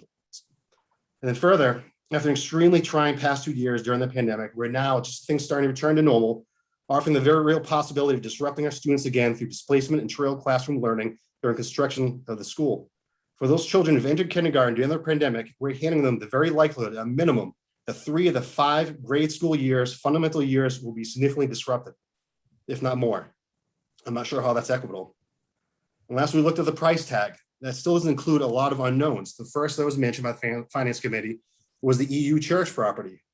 And what we know is that they're miles away. The town has proposed taking the property for $80,000, and the EU church wants $7 to $8 million, which that's 1 year of the reserves right there. Not to mention, there's be a lot of work that will be done on Forest Ave, Laurel Road, Nason Road, Orchard Circle, Orchard Road, Forest Ave Extension, Humphrey Street, Atlantic Avenue to redesign the streets to attempt to accommodate the dramatic influx of traffic, which is not included in the price tag. They'll ultimately result in increased cost to taxpayers, which we're all paying some of the highest single-family rates in the Commonwealth. I don't think relying on rating reserve funds in the next 10 years to delay the otherwise impending substantial tax increase Is it a feasible way going forward, nor is it responsible? I think, as I mentioned, the debate is now about the current condition of schools, which here, everyone here is in agreement that something should be done. Instead, it's a debate about the very character of our town and what we value. We want more concrete construction. Do we want to develop every last remaining piece of green space as we have been doing? Do we want to give up being a town that's a destination, instead becomes one more place people merely drive through on the way to Marblehead, Salem, Ipswich, Essex, and so on? Or do we want to preserve the things that make our small town so special? Community, educational values that put children first, environment, property rights of its residents. We have options. We can refurbish our existing schools or build smaller new ones that commensurate with the scale and scope of our town, in line or more cheaply than the cost of proposed mega school. In fact, it is what a majority of survey respondents wanted. Almost 2/3 voted for something other than this project. Why are we not listening to our citizens, what they want, what they value? Don't send our youngest students to a college campus. Life is hard enough. Let them enjoy being kids while they can in a safe, small environment where they can learn, play with their friends, and grow and not be overwhelmed. Don't throw away the rest of our scarce remaining green space. Once it's gone forever. I ask you to please consider this when you vote and think about what we will be giving up as a town. This school isn't who we are. Keep Swampscott small. Thank you. Thank you, Mr. Samalas. Claire Dembowski. I don't know that I see her here. She had asked to speak earlier. I think she's not here. Is Mr. Dembowski here? No, I'm here. Oh, I'm Mrs. Dembowski is here. Thank you. Mrs. Dembowski, I can you wasn't please? planning on speaking, but I'm glad to talk about the importance of this new school relative to real estate. I'm a realtor for 43 years, and I just wanted to contribute that when people are considering what community to buy into, the quality of the schools is definitely a big deciding factor. Our natural competitor is Marblehead, and I'm keenly aware that Marblehead has their educational house in order. They have the newest schools in the state, and we have the 4th oldest schools in the state. So from a real estate point of view, I think we have plenty of room to improve our situation.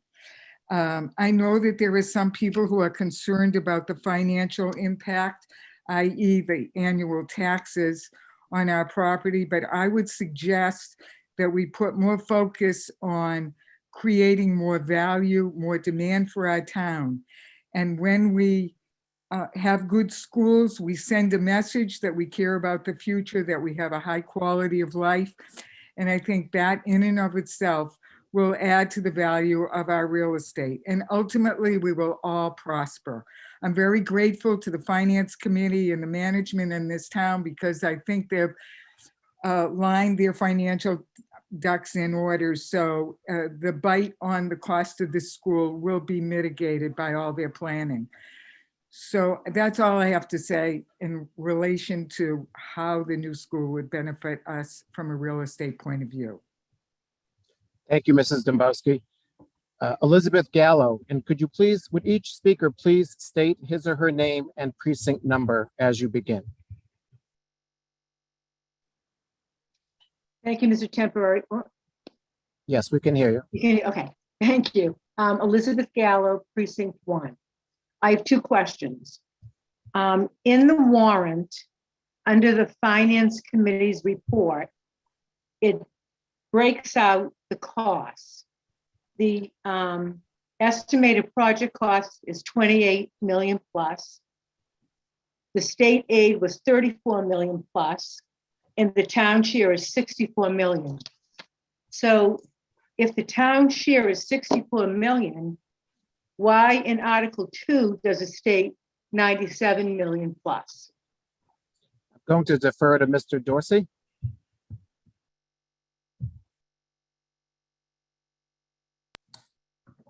Okay, that is, and there's others that can speak to this as well, but that is, as I understand it, an MSBA requirement that the full amount of the project, the MSBA is the state agency that's giving the aid, that's committing the aid, that it's a requirement that the motion in the article be for the full amount of the project.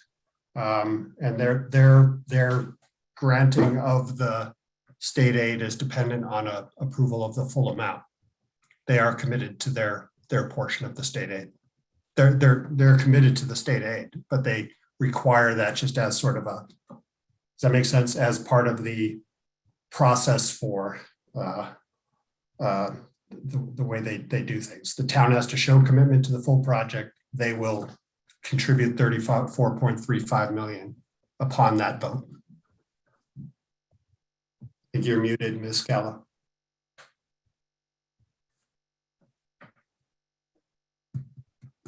Ms. Gallo, can you unmute? Could you please unmute yourself again? I'm sorry.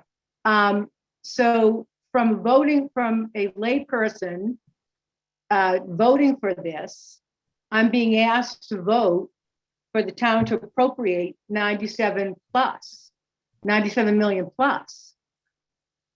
I understand what you're saying, but to me, it seems like, I mean, is the 34 million a positive thing?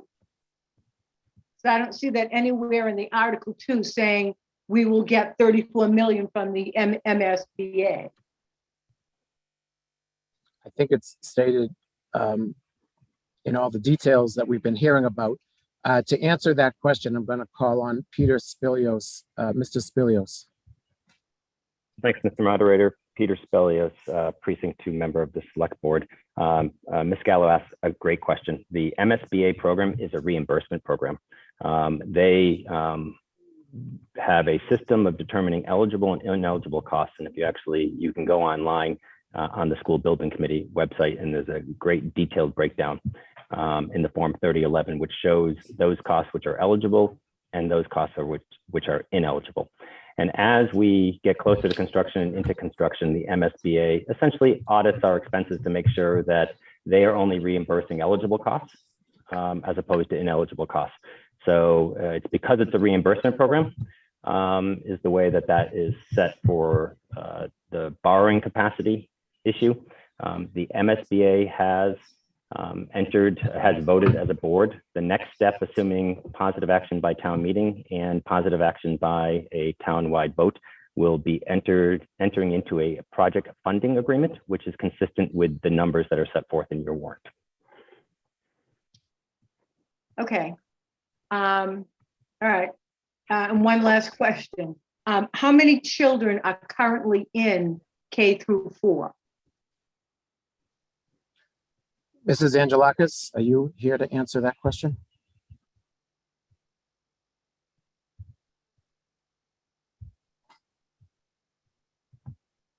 I unmuted now, sorry. Enrollment was 738. We'll wait till our October 1 report. We're actually running less than that right now due to the pandemic, but we were at 738 students in June. Okay, thank you. Next, I'm going to call on Jaron Landon.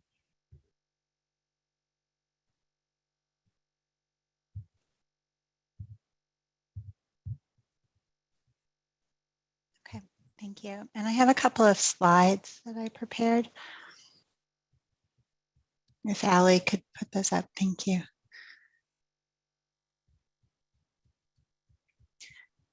So I wanted to speak here tonight. Can you hear me? Yes, we can. Okay, thank you. So I'm Jaron Landon, Precinct 5, and have long been involved with the schools in a variety of different capacities, from school committee to PTO to the task force after the 2014 failed vote. And I just wanted to emphasize a couple of points of things that are important to me and those and many in Precinct 5 that I represent. So, this is a 50 to 100-year decision. I know it's a 50-year school. Suzanne has reminded me, well, are we going to rebuild in 50 years or is it going to take another 100? But regardless, it's a really important long-term decision for us. And if we had passed a school in 2014, we could be on our second building now. And so it's really important that we get this right and that we have a long-term plan for, middle school and other schools if needed in Swampscott. So if we can go to the next slide. So I know Ms. Angelakis presented a chronology, and by the way, I agree with everything Superintendent Angelakis and Katie Porter said. I want to get Marianne Hartman the best nursing suite that's possible. You know, there's so many things that we need in our schools, and I don't dispute that. And what I do question is this the right plan? And, you know, and I know there's also questions about whether we can afford to wait or not. So I wanted to just take you through, you know, a little bit of a chronology and how I've become involved with the schools, and you know, what the task force led to and how we led up to where we are now. You know, we had the failed town vote, and, you know, it failed, you know, less than 30% of our towns supported it. And so a task force was, you know, pretty immediately assembled, which I thought was a great sign. I volunteered to join immediately, and we recommended a few things. We recommended a survey. What can we learn from the failed vote? We recommended an immediate resubmission of the SOI. It took a bit to do that. And then I recommended an update to the town master plan. So folks moving into town, would know what to expect. The town community would know what to expect. And that, unfortunately, I don't believe ever happened. The superintendent created with her leadership team an educational vision. She spent several months working on that and presented it back to the task force. The survey about a year later was conducted by our town planner at the time, Peter Kane. I'll show you the results of that. And then the submission finally occurred a few years later. And then in February 2018, the school committee voted to endorse a budget cutting 1 teacher per grade in grades K to 4. So this increased our class sizes from 16 to 18 to up to 30 per class. That's when I personally decided to remove my child from elementary school due to that class size increase. And this is something that the new school definitely takes a good direction in reducing those class sizes in grades K and 1, but it does not remediate this for grades 2, 3, or 4. Next slide, please. So this was the survey that was conducted in 2016 by Peter Kane, the town planner. And you can see what people ranked as the top 4 priorities: educational quality, you know, investments in things like curriculum, teachers, retaining neighborhood elementary schools was on the list at the time, because that was very much part of the discussion at that time. I realized there's no neighborhood elementary schools any longer, but smaller schools was what the task force took away from that. Long-term school planning, you know, in the current plan, still, we don't have a long-term plan. And then cost. And, you know, we're proposing the most expensive option here, and I'm concerned about the ability to invest in teaching and learning. Next slide, please. So the 6-month time that the leadership team took to work on the educational vision, and I'm not going to go through all of this, but the leadership team is listed. And there were 2 things that were determined. And one of those 2 was mentioned tonight as a goal and objective of the new building. And that was grade level consolidation. The other one was that 5th grade belongs in the elementary level, not in the middle school. And this was emphasized to us over and over again. And the recommendation from the leadership team was an early education center, which was pre-K to grade 2, and then elementary school, grade 3 to 5, and then middle school and high school. And so I'm concerned that we're only meeting half of this vision, and that the vision changes based on what's available, or the site that's available, or the building that we can configure at that time. And I want to make sure that we're making the right decision for our town to keep that community feel. Next slide, please. So one thing that I am very concerned about is, you know, the U.S. News and World Report. You know, as Claire Domowski mentioned, you know, you move into town, what do? You look up the school rankings, and this is what you see. Now, we can debate the rubric and how it's calculated from year to year, whether using MCAS scores makes sense, but it is what it is. I mean, it is a sign and one signal of school ranking. And our high school is currently ranked number 91 in Massachusetts. It's fallen in the last 20 years from number 30. And again, you can't directly compare from year to year. The rubrics is slightly changing, but MCAS, class size, all of those things are consistently part of the rubric. And I want to know how we're going to continue to invest and make more investments, because we need to make investments in teaching and learning. You know, teachers' contracts, we've had no contracts for a number of years at a time, and then, you know, and then pretty low increases when we finally get one. It's really important that we invest in these wonderful teachers that we do have in Swampscott. So my proposal would be to take on smaller, more affordable projects if we can't afford to do both. And the SEA also comments on, you know, not having cuts. I happen to be on the school committee for town when the high school, just following all of the budget cuts that were made at the new high school in 2008. And these are the things that were eliminated at the time that I and my colleagues on the school committee were trying to return and restore and find the funds to restore. This was all of health, band up until the high school, all of library, all 3 librarians were cut. SPED teachers were replaced with tutors. You know, we took out the middle school safety door monitor, for example, and that wasn't a choice I made, but a choice that the committee prior to me made, and we tried to restore these things. Elimination of full day kindergarten has been repeatedly discussed year after year after year because it's not a state mandate. We have, and I don't have to explain this to the educators that are here, but there's unfunded state mandates that the state requires every single year that costs money, that the schools have no choice but to do, but in order to pay for them, they have to find money. So things like adding 3 buses, or 4 buses, sorry, and where, you know, there's no guarantee. We can do it the first year, but there's no guarantee that will be retained for the lifespan of the school, because it goes as part of the operational costs. And when you're making a decision about whether to have a monitor in the middle school or to pay for a bus, you have to make difficult choices.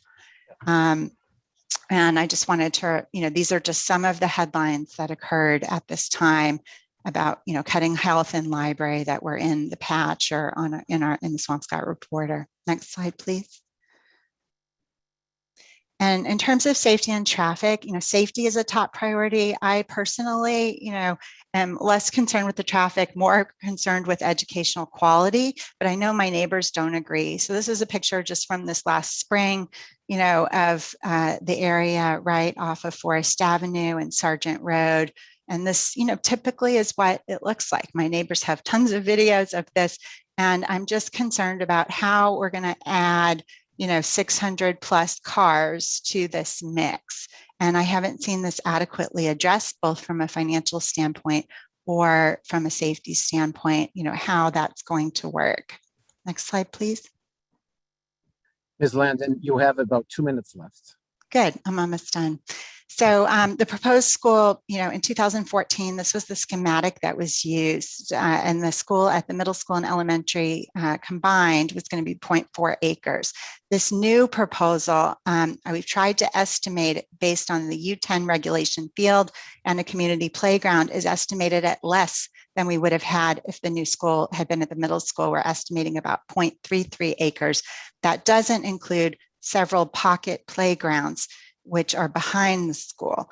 And so, you know, we currently enjoy over 7 acres, and 900 children are going to have to share, you know, 0.33 acres now.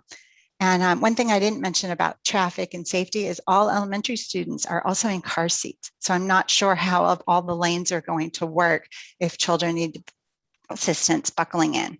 I mean, you can go to my last slide now. Thank you. So I just wanted to share my personal concerns about, you know, I think we can do better. I don't know if we can wait. I am concerned about the state of the schools, but I wish that we had chosen an option where, you know, we knew that met the top 4 criteria that we had set out, that met the educational vision, and, you know, retain that sense of community connection. Even the preschool coming out of the middle school, you won't have those connections to those middle schoolers. And as Liz Pappalardo pointed out, you know, we won't have that town resource of Hadley School and 3, you know, schools in which kids can hang out and play after school. So that concludes my presentation. Thank you. Thank you, Ms. Landon. I have people who have signed up to speak ahead of time as the town moderator had requested. But next I am going to take, I would like Ms. Angelakis to come back and perhaps respond to a few of the points that were raised by Ms. Landon. Thank you very much. I know that this isn't a place for debate, but there are some clarifying points I'd like to make based on that presentation. For those town meeting members who are new, you should understand that I came into the position in the role of superintendent of schools in 2014. There had been 3 superintendents who touched that school building project. I was the third. So in my first few months of superintendent, I came into a building project that was already well underway. So following that failed vote, I did form a task force. But a couple of points about that educational vision was developed in isolation by my leadership team because I felt it was important to get the people who voted no and the people who voted yes together in a room to figure out the issues. Half of my leadership team, or almost all of that leadership team, is no longer here in Swampscott. Everyone has moved on. The point about the reduced sections in classes, when we had the budget cuts and we cut down to 7 sections, there was not one elementary class, K to 4, that had 30 students in it. We went up to about 23 or 24 students, so that figure of 30 students is also inaccurate. In addition to that, those cuts that were made, I don't know that they correlate with when the high school opened, but we worked really hard in my tenure to restore all of those cuts that were made at that time: health, library, media. And I don't recall there being a direct correlation with the high school opening. So those are just a few points I wanted to make. Thank you, Mr. Moderator. Thank you, Ms. Angelakis. Mr. Grishman.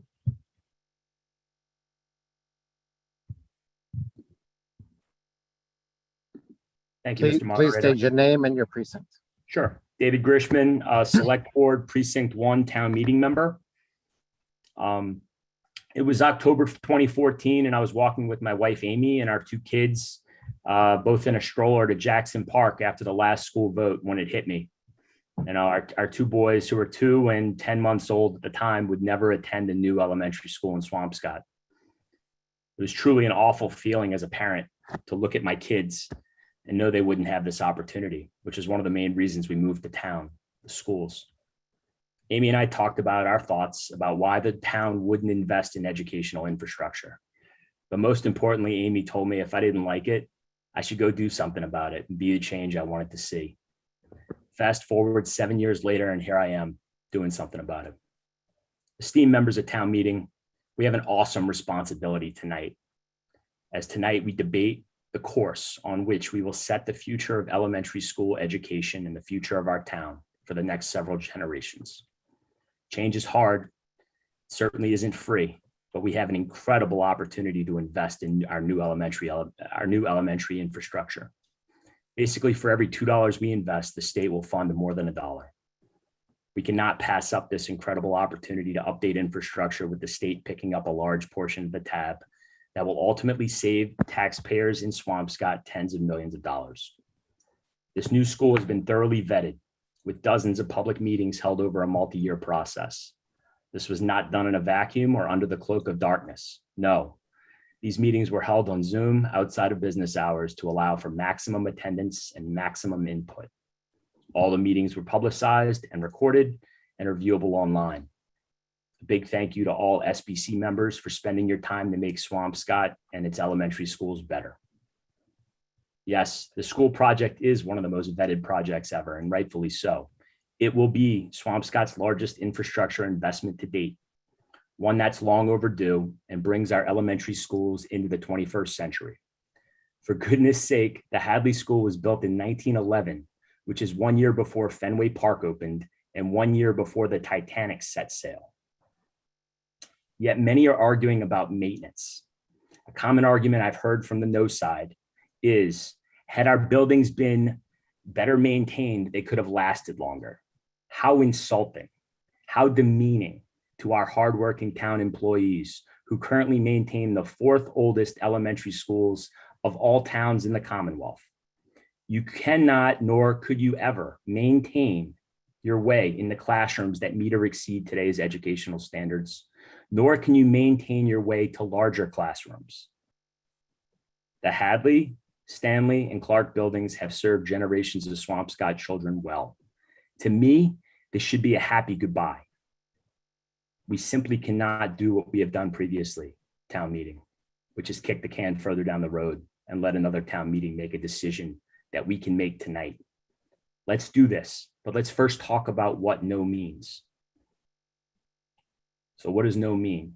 Well, for starters, it doesn't mean we're going to build 3 new schools. It means nothing happens. It means status quo. What it likely means is those with small children, like my wife and I in 2014, will have kids that are deprived of an opportunity to attend a modern new school in Swampscott. No would indeed send a message to children and families looking to move to town that Swampscott and its elected town meeting members that it's okay with substandard infrastructure and is unable or unwilling to invest in educational infrastructure. This would mean our children and teachers, both groups we all proclaim we love, would continue attending schools that have poor light, poor ventilation, poor exits and entrances, and lack ADA accessibility, among other deficiencies. Change is not easy. When considering the options tonight, remember, the Select Board, Finance Committee, and Capital Improvement Committee support this proposal. And as you heard earlier, the district, including the superintendent, support this proposal. The Swampscott Education Association, our teachers, support this proposal. Our elected officials and experts responsible for educating our children in the best manner possible are telling us this is our best option. Personally, when I'm not the expert, I listen to those who are. And the experts are telling us yes.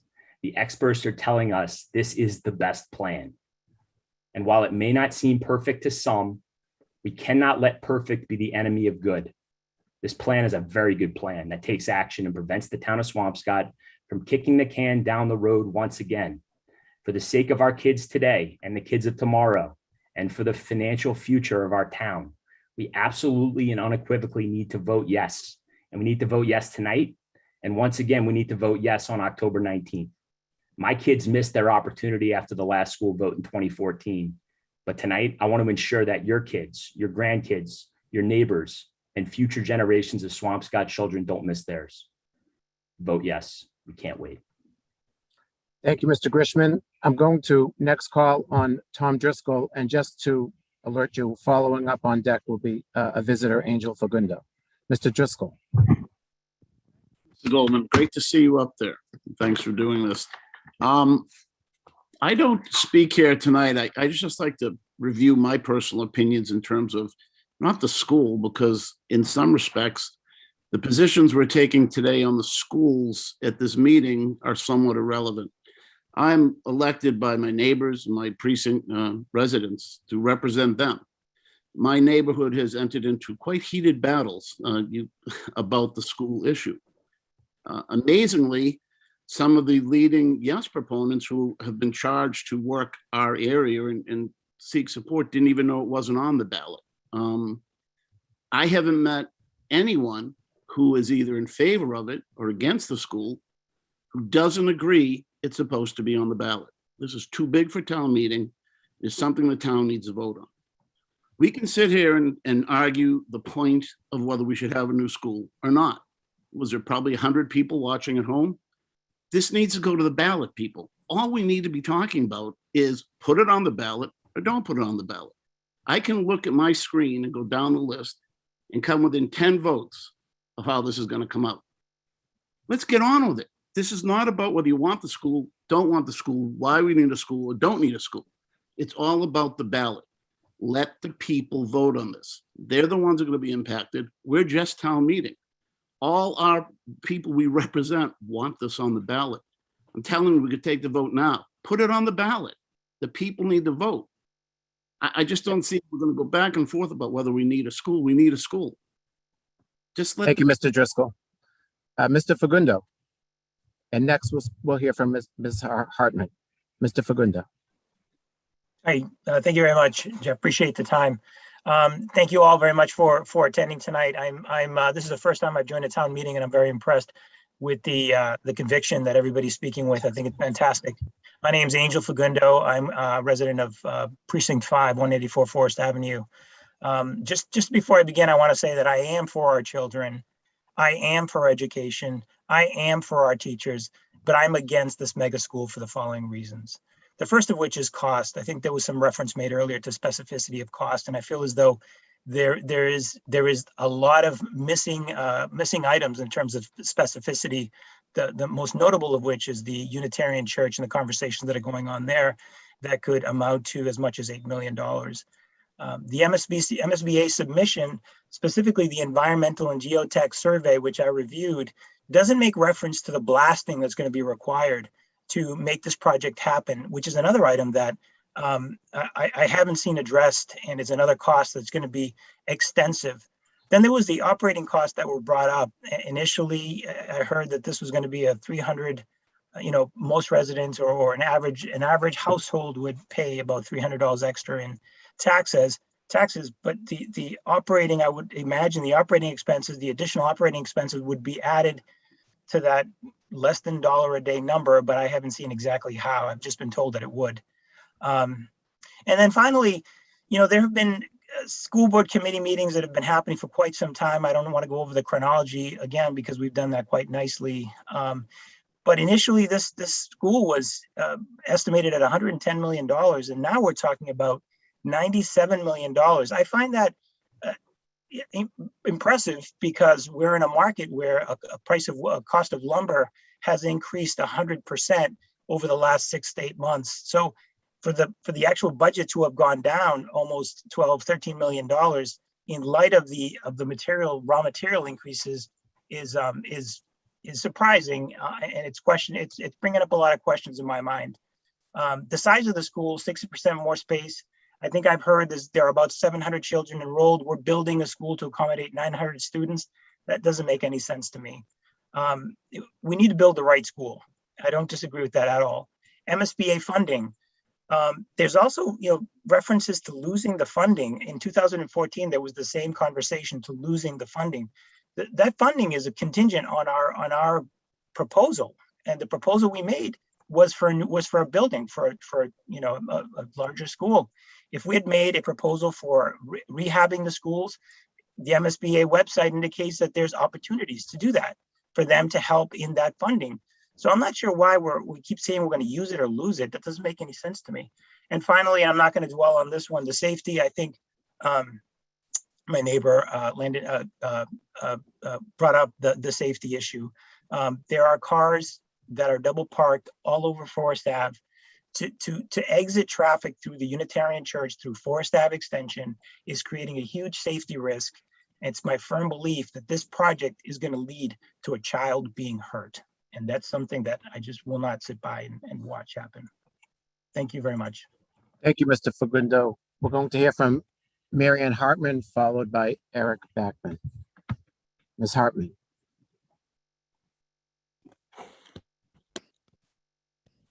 Thank you, Mr. Moderator. Marianne Hartman, Precinct 1, town meeting member. I'm also the middle school nurse, and I am chair of the Board of Health. I also previous building committee member of the high school. So I say thank you to all those hardworking committee members who are currently working on this project. I feel your pain. Mr. Moderator, that looks like your father's bow tie, and I really hope it is. So Yes. I thought so. Before I was the middle school nurse, I was a substitute nurse, and I had the privilege of working in all the nurses' offices in all the schools. So I'm pretty familiar with all the elementary buildings. My own children long graduated, went to Michon, and I'm also a lifelong resident of Swampscott, although I went to parochial school for my elementary grades. I really hadn't planned on speaking tonight, but when I read something posted on Facebook by someone opposed to the project, I really felt I couldn't be quiet. I know that's a real shocker. The author said he talked to many in his district that he felt he was representing, so I'm guessing that many would agree with his sentiments and following views. Two things that struck me about the author's post was first, and I quote, "State funding is not essential in building a new school, and losing funding in this cycle is not fatal.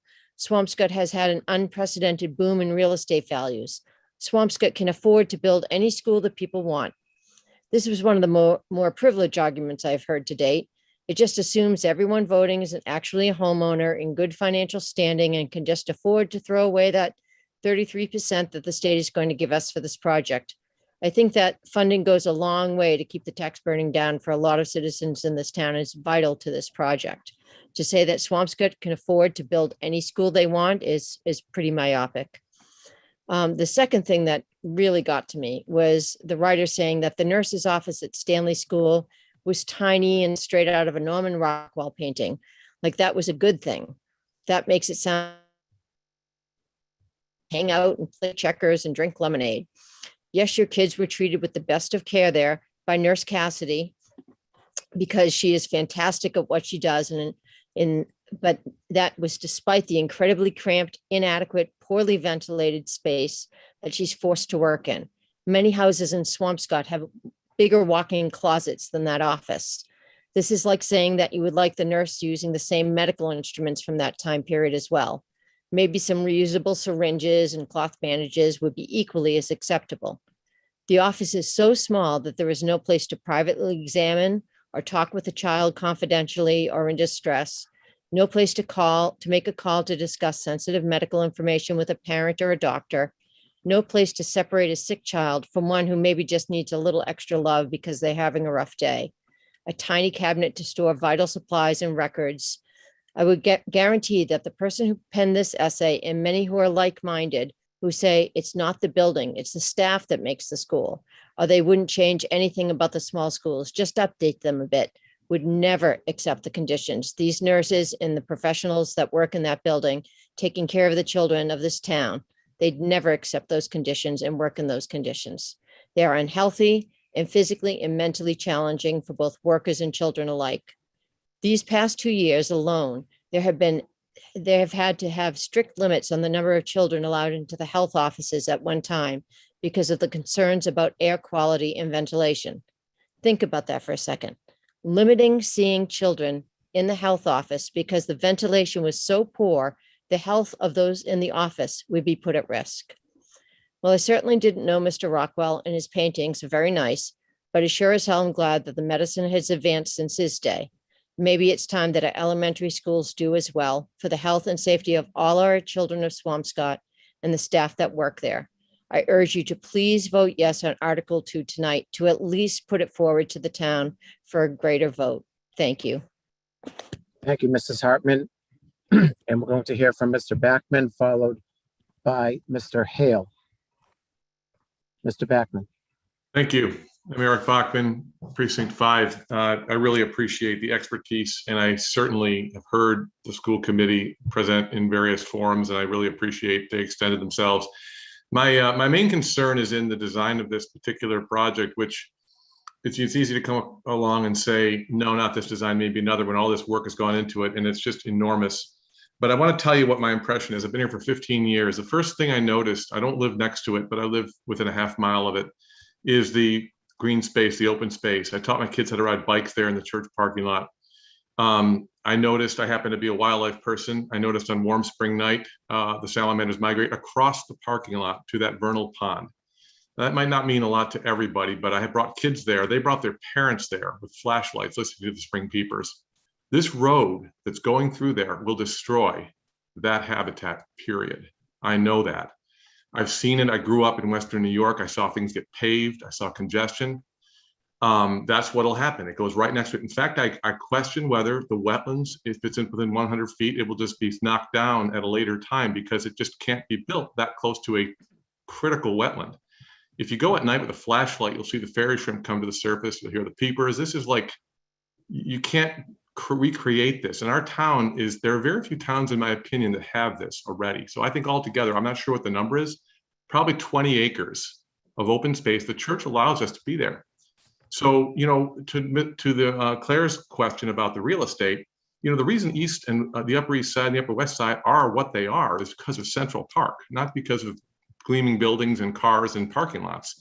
That is what they're for. And so I think that the value of the houses in our whole town is due to that. So that's my own point. Now, if we could get to, is it possible to get rid of that design feature quickly and come up with something different? I do feel, I have to say, you know, Suzanne listened and came and met me, and I really have to say that I feel as if they did that diligence, but I don't think we were involved in a sense of an irretrievable loss. A road will just do that. You don't have to be a PhD to know that. To the other points, you know, I am questioning. I'd like to know, you know, a sliver of my lawn wouldn't be worth $80,000. That was what the UU Church was offered. It's about 100 times more than that. We all know that property is just invaluable. So that part of the process makes me question the diligence of the town in this. Another point of my own kids went through the system, and I had to be there to drive to Newton to get a music lesson because there were no individual music lessons in band at the time, and sports fees were going up. So I did see the lack of investment. It's a bit ironic to see $98 million being sent for a gleaming new building when we didn't get that right. So I do defer to the educators and the parents. They are the experts, not me, in terms of what the kids really need. I tend to think that the small schools, I'm told that they are better for education. It's a fact. That's what I'm told by lifelong educators. I'm told by a former principal that the kids are in danger when cars are parking and idling, and all the kids who bother to walk, are actually in danger. I've seen that myself. I had to constantly tell my son, stay out of that parking lot. This is going to happen with this kind of plan. So let me ask, you know, I'm going to say no. But I'd be very eager to see if a bipartisan group could get together. Is it even possible to resurrect this in some other form other than that road going through the UU Church? Thank you. Thank you, Mr. Backman. Mr. Hale, before you speak, I do want to ask Mr. Spilios to quickly and briefly respond to the comments that were just made. Thank you, Mr. Moderator. I want to respond specifically to the environmental concerns raised by Mr. Bachman. But before I do that, I would ask Mr. Bachman and any town meeting member that hasn't gone by the Clark School or the Hadley School in the morning and watched drop-off of hundreds of kids on the street doing drop-off. That I think that's a great field trip for residents to take. As to the environmental concerns, we all share them. This project, like every single project, has to go through regulatory review and has to comply with all laws, including environmental laws. In this case, the design team brought on an environmental consultant very early on in the process to advise about the design and to sensitize the design team and the school building committee about the concerns and the constraints of the site. This project, like other projects, upon passage by the town, will have to go to the Conservation Commission. And that is because there are some improvements within 100 feet of a resource area. And that work within that 100 feet of a resource area is regulated and is subject to Conservation Commission review and DEP review. So that process will happen. And the concerns that Mr. Bachman raised are valid concerns and they will be addressed. And there is a process to make sure they are. Thank you.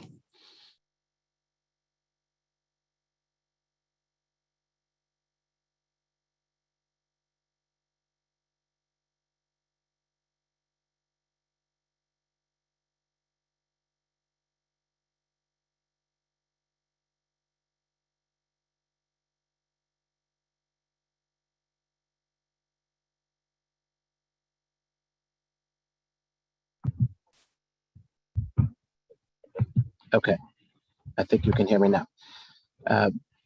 Thank you, Mr. Spilios.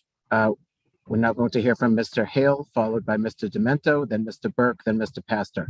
Please go ahead, Mr. Hale. And because you're a visitor, would you please clearly identify yourself and where you reside? Absolutely. I'm Ryan Hale. I live on Paradise Road here in Swampscott, and I'm addressing you today as a member of the Capital Improvement Committee, the chair of the Renewable Energy Committee in town, and a participant in the Sustainability Subcommittee of the School Building Committee. I'm also a taxpayer. I'm also a parent of two children who fortunately had the means to opt out of the public school system because we were quite disappointed with what we found when our kids attended earlier on in their career. But today I'm here to speak to you solely about the environmental benefits and the progress that we can make as a community towards sustainability in our infrastructure. You've heard a lot of different perspectives tonight, and this proposal has been vetted very thoroughly by experts who live in the town and were also retained from outside of Swampscott to help us prepare really the best proposal that we could find. As it's been pointed out by a previous speaker, tonight's not the night that we make a decision about the school project. Tonight's the night that we decide to put it in front of the voters to decide. And I can assure you that this project will help us advance our goals for the community around reducing our emissions, reducing our consumption of fossil fuels, and improving the learning environment for our students. The air quality, the light, the positive environmental learning environment improvements that we can make by building a structure like this. And it can help us really become a leader in our Commonwealth for the types of investments that we want to make, right? We've seen other investments around the town, around rooftop PV, reducing consumption of fossil fuels in our homes, adopting electric vehicles in our town. And the design for the school would be one that's entirely electric, no fossil fuels, using geothermal heating and cooling. It's cool technology. It's also very efficient technology. And so by choosing to invest in a very efficient building like this, we can shift the operating budget that we have from the town from spending money on fuel to spending money on education. We can reduce the amount of money that we spend on gas and electricity, and we can put that operating budget towards teacher compensation, program expense, and really shift that money towards expenses that will have a direct impact on the educational outcomes for our community. So I wanted to reassure the meeting members today that these proposals have been thoroughly vetted. This is a smart choice for our community from a sustainability and renewable energy perspective. It is a smart choice from a fiscal and capital and operating expense perspective. And I encourage all of you to vote yes tonight and put it in front of our broader voter base and vote yes again when it comes up on the ballot. Thanks for the time. Thank you, Mr. Hale. Mr. Demento. Mr. Moderator. Bill Demento, Precinct 1. Mr. Demento, I'm going to cut you off because you're reverberating, and I think maybe you have your speaker on. Is that any better? Much better, thank you. You're not the first guy to shut me down. It won't be the last either. Amen. I rise with a motion, and as a preface to that motion, I want to remind town meeting members that regardless of what you heard, no matter what you do, this will appear as an item on October 19th. So this isn't the only route to a town-wide vote. No matter what happens tonight, it'll still be on the ballot for a general election on October 19th. The election will not be canceled under any circumstance. So the town will get to vote on this. But I rise with a motion that I have submitted to the moderator, and I'd like to make sure that he has passed it on to the moderator pro tem. Yes, we have it. And that motion, I've been asked to submit on behalf of the Unitarian Universalist Church. And the reason is a mechanical reason, not a substantive one. The church is unfortunately in the position where it appears that if their parishioners and the people who are very concerned about eminent domain, as we heard a few minutes ago, and the environmental impact, if they urge their voters, their people, to vote no on October 19th, that's a vote against the school. And they don't want that, and they don't like that. So they have asked me, and a motion they prepared, to submit a motion that would bifurcate the issues and have two separate votes, one on the school and one on the taking of eminent domain as outlined in the article and the motion submitted by the select board. And I have submitted that. If you want me to read the motion that the UU has submitted, I would be happy to do it. But I wanted to explain the purpose of it. The purpose of it is so tonight, it would be dispositive of the issue if the town meeting votes in favor of the taking of eminent domain of the easement at the UU Church. There is no appeal from that to the October 19th general election. Under no circumstances would this aspect be before the voters. It's only going to be decided tonight, and we would like to see it decided separately, so people who are opposed to eminent domain can get to vote the way they want to vote on this issue separately, and the church isn't caught in the pro school, no school situation. It's a real conundrum for them. And I understand that and agreed to submit as a town meeting member on their behalf. Okay, I do believe we have the motion in writing, and we're now going to share the screen so Excellent. that our members can see the motion to amend by Mr. Demento. And it's in front of you. I won't read it word for word, but essentially the motion is to separate the issues in Article 2, to make one issue the new school and the other the easements over the church property. So do I have a second on Mr. Demento's motion? And there's a lot of hands up who are waiting to speak, but I'm just looking for a thumbs up to see if anyone's giving me a thumbs up. I see a thumbs up. We have a second. Mr. Demento, do you have more thoughts to add, or would you like others to speak solely on your motion? I am done. Okay, thank you, Mr. Demento. I'm now going to take, we've cleared the hands for the moment because I just really want to see who is going to speak solely on the motion to amend. And I'll start with Mr. Spilios and then move on from there. Thank you, Mr. Moderator. I appreciate the time. Peter Spelios, Precinct 2, Chair of the Select Board. I appreciate the conundrum that the UU Church and residents feel relative to certain aspects of this project. I have, for a long time, months now, heard and been involved in conversations with the UU, and tonight is certainly not a forum for us to be negotiating or debating amongst the two parties. But I've been listening to their expression of neutrality about this, and so they've expressed the conundrum they feel. And I appreciate Mr. Demento clarifying who asked this amendment to happen tonight. But the truth is, this amendment, if passed, ends the discussion about the school. And so let me tell you why it ends the discussion. Now, I don't believe that's the church, I don't believe that's the intent of the UU, but it is the legal effect of what would happen tonight. And it's for two reasons.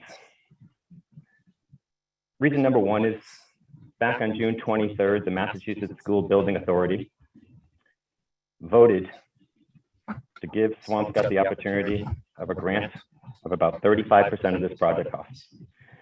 Their vote was specific about the need to obtain the easement through the UU Church. It wasn't implicit, it wasn't inherent, it was explicit. And that is because they approved a site plan that was reviewed and reviewed and reviewed, and it was determined the UU access provided the safest. Give me a second here, I think we're having audio problem.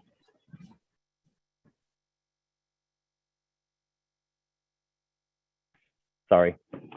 And so the MSBA, in approving that site plan, asked us to make sure that we could have an approval that made it explicit. Specifically from the MSBA, it says this vote is contingent upon the town obtaining an easement by agreement or by eminent domain for the use of the adjacent Unitarian Universalist Church of Greater Lynn site for the purposes of vehicular circulation as described in the preferred schematic submittal and the plan shared with the Facilities Assessment Committee on June 2nd.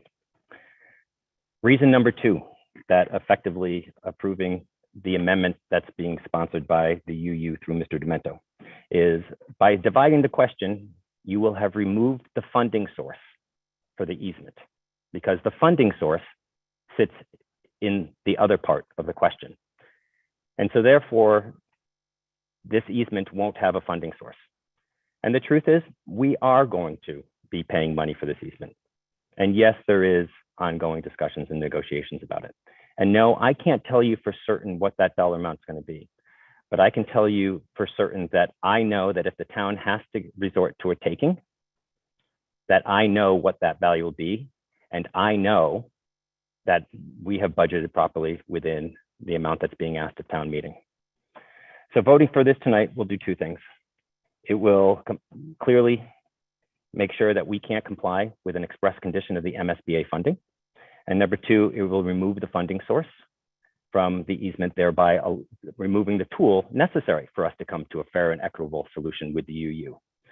And so while I don't believe the UU intended this to be a poison pill, this amendment is in fact a poison pill. And supporting this amendment is effectively a no vote on the school tonight.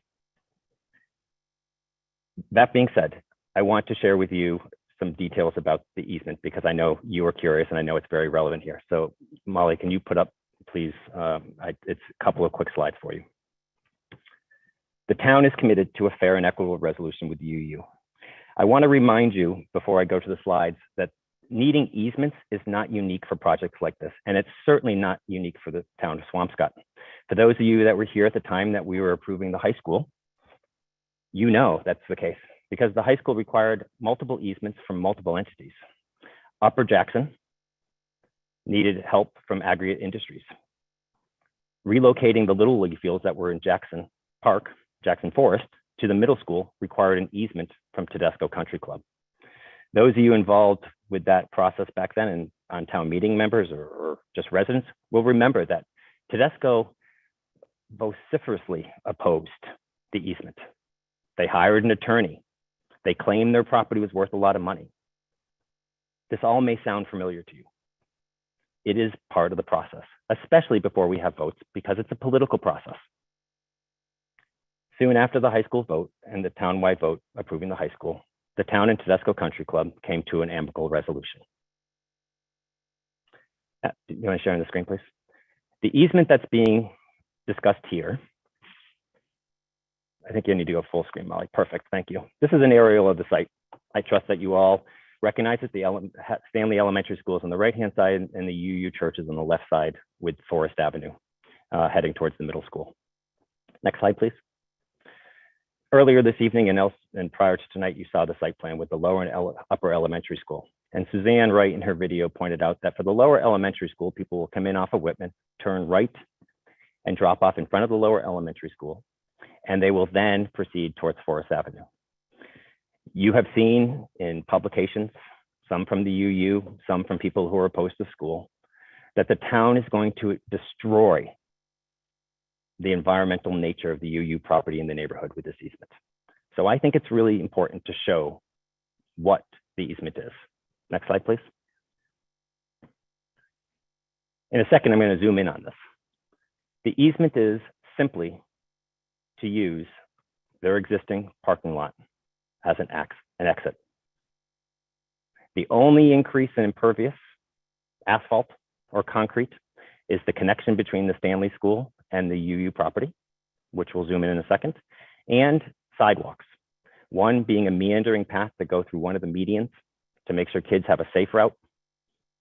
And the second to be one on the opposite side towards Laurel to help them get to Forest Avenue safely. Do you mind zooming in and go to the next slide, please? On the top of this image, you see the word site exit with a red arrow.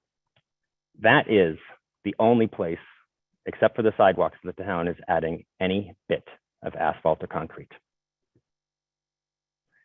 So I share this with you just so you can see the extent of the easement, because a lot of things have been said that sound scary, that sound awful, that sound environmentally insensitive, and it sounds disrespectful in the extreme to the UU. And I want to clarify that because the town doesn't want that to be the case, doesn't believe it is the case. That being said, we are imposing ourselves on the UU. There needs to be full and complete acknowledgement of that. We are asking our neighbors for something. And it wasn't done lightly. It was done after the SBC spent 2 years coming to the solution. It was done after the SBC and the design team coming to the select board and at length talking us through every scenario, every reason, bringing in their traffic engineer, bringing in their design team, and convincing us that this was the safe and appropriate route. And therefore, this easement was an absolute requirement of the project. The select board voted 5-0 that this easement was absolutely necessary for the safe and effective functioning of this project. So now we need to finalize an agreement or not with the UU. But regardless of whether or not we're going to finalize an agreement or ultimately the town will need to use eminent domain, I'm telling you that we are going to be fair and reasonable, and we're going to work hard to come to a fair and reasonable resolution. Aside from the money that you've talked about, the UU Church has asked for several things. I think they're all really fair and reasonable things. They expressed concerns about the hour of operations. So the town agreed to limit it to a small duration in the morning on school days and a small duration in the afternoon on school days. On non-school days and during all other times, it would not be open for vehicular egress. The UU was concerned about lighting. So the town said, the UU will have final say over the location and type of lighting. The UU said they had concerns about signs, and the town has said the UU will have final say over the location and types of signs, as long as it meets a minimum safety standards for our kids. So the list goes on. And while we're not going to negotiate tonight, it's going to take some time. I do want to just reinforce to you that we take it really seriously. And regardless of whether or not we find agreement or ultimately eminent domain is needed, we are going to find a fair and equitable resolution here. And we are grateful for the UU as a community member. And I think it's important to acknowledge that and to acknowledge that we know we are asking something of the UU Church, and we don't take that lightly at all. Thank you, Mr. Moderator. Okay. Not sure I'm unmuted yet.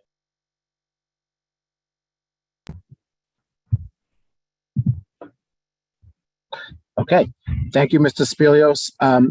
We've cleared the hands. I do have written down the order in which people are asking to participate, but at this moment, we are only speaking on Mr. Demento's motion to amend.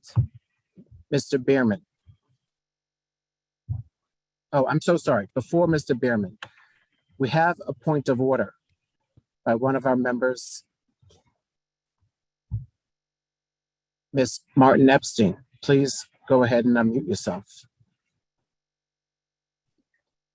It's possible that Peter answered my question, but I really just wanted to clarify the amendment because it wasn't clear to me, since it's coming from the UU, whether the real objection and thus the asking to bifurcate it had to do with potentially a signal that the UU really doesn't want to go the eminent domain route and would wish the town to bifurcate, or leave to another time a vote as to whether eminent domain would have to be used, or whether they're really just bifurcating any method of dealing with the easement. And if that's the case, then I guess I would have to, that's what I'm asking. I'm just asking whether the real decision to bifurcate had to do with an agreed upon easement or an easement after eminent domain, or whether it was just anything having to do with the easement that needed to be, in their view, carved off. Thank you.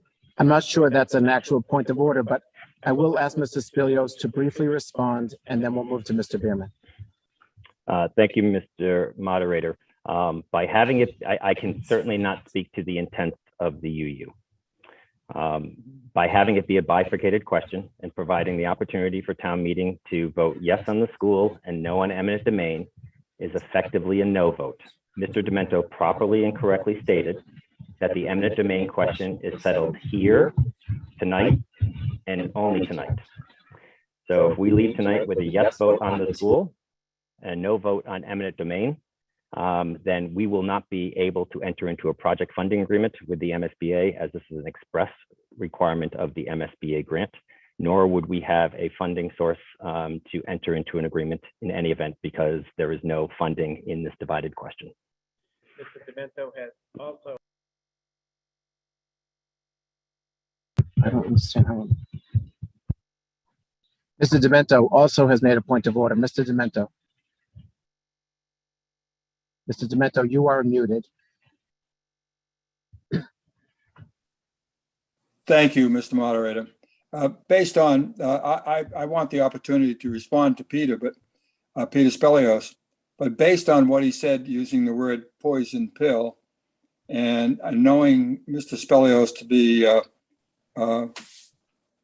pretty good lawyer, if he says it's a poison pill, there is no way, knowing the membership of the Unitarian Universalist Church, that they would want to be the dispenser of a poison pill of a new school, no matter what. If it's a poison pill, then I'm going to make the decision as the proposer of the motion to ask the consent of town meeting to withdraw my motion.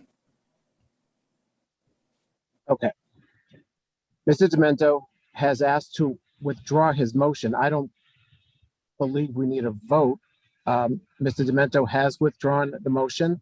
The motion is off the table, and we're going to go back to the main issue, Article 2, and I'm going to continue to call people who wish to speak. And I did say that I would next call on Mr. Burke.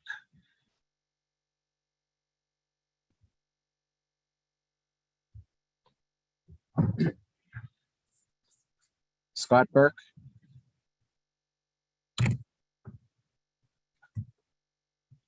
I'll come back to Mr. Burke if he joins us again. I was trying to unmute Mr. Moderator, but it wasn't letting me, but now it has, so thank you. Good evening, my name is Scott Burke. I'm a town meeting member from Precinct 6, and I'm also a volunteer member of the School Building Committee, but I'm speaking in my individual capacity right now. I grew up on Pine Hill Road off of Forest Avenue, very close to the neighborhood of the middle school in Stanley. I attended Hadley and graduated Swampscott High. When I first moved back to Swampscott as an adult in 1996, for 10 years, I lived right across the street from the cafeteria entrance of the middle school. So it's a neighborhood that I know very, very well. Personally, I love living across the street from the action at the middle school and within walking distance of the field and playgrounds at Stanley. But I understand that living in an area like that is a choice of personal preference. I have 3 children who are now all out of our town schools, but all 3 attended Stanley. In 2014, I stood before town meeting and I argued strenuously against the 2014 proposal. It was a difficult decision for me because I wanted a new school, and difficult because good friends like Glenn Pastor and Joe Crimmins were on that committee and worked really hard, and I felt badly to try to defeat what they worked so hard for. Some of the points that I made at town meeting at the time were picked up by the newspapers, and some advocates of a no vote have recently posted some of those articles and comments on social media to support their opposition. Let me be clear, the 2 projects are not the same. And I want to remind town meeting and people are at home that are listening or do listen to this, that my main reason for opposing the 2004 project had nothing to do with the current proposal, nothing. My main reason for opposing the 2014 project was because the new school was proposed to be built in the bowl. And for those of you that don't know what the bowl is, that's the field behind the middle school. I strongly believe then, and still do now, that we need to save the bowl for the construction of a new middle school that will be needed someday. The best way to be able to replace the middle school will be to construct a new building in the bowl right behind it while our kids still attend the middle school And once the middle school is constructed, the old building can be demolished and replaced by playing fields. Now, at the time, I had a preference for two schools at Clark and Stanley, but my main opposition at the time was saving the bowl. Now, despite my opposition in 2014, town leadership invited me to join the school building committee 3 years ago last month. I appreciate that opportunity. I think my membership on the SBC demonstrates that our leadership, the select board members, Ms. Angelakis, moderator, town administrator, wanted to make sure that all voices were represented on the school building committee. Now, you've heard all sorts of reasons tonight to vote yes, but I wanted to tell town meeting 2 reasons for why part of me regrets my role in opposing the new school in 2014.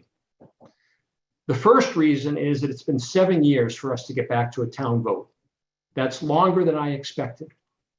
Those of you who are voting no because you want a different project, please realize that whatever your alternative project might be, whether it's 2 schools or renovations, I would not expect it to move forward any more expeditiously than the current plan. In fact, if this vote fails, the state could very well slow track our 3rd attempt. It's a little bit like the boy who cried wolf. We will have shown as a town and as a community that we are not willing to step up and do our share.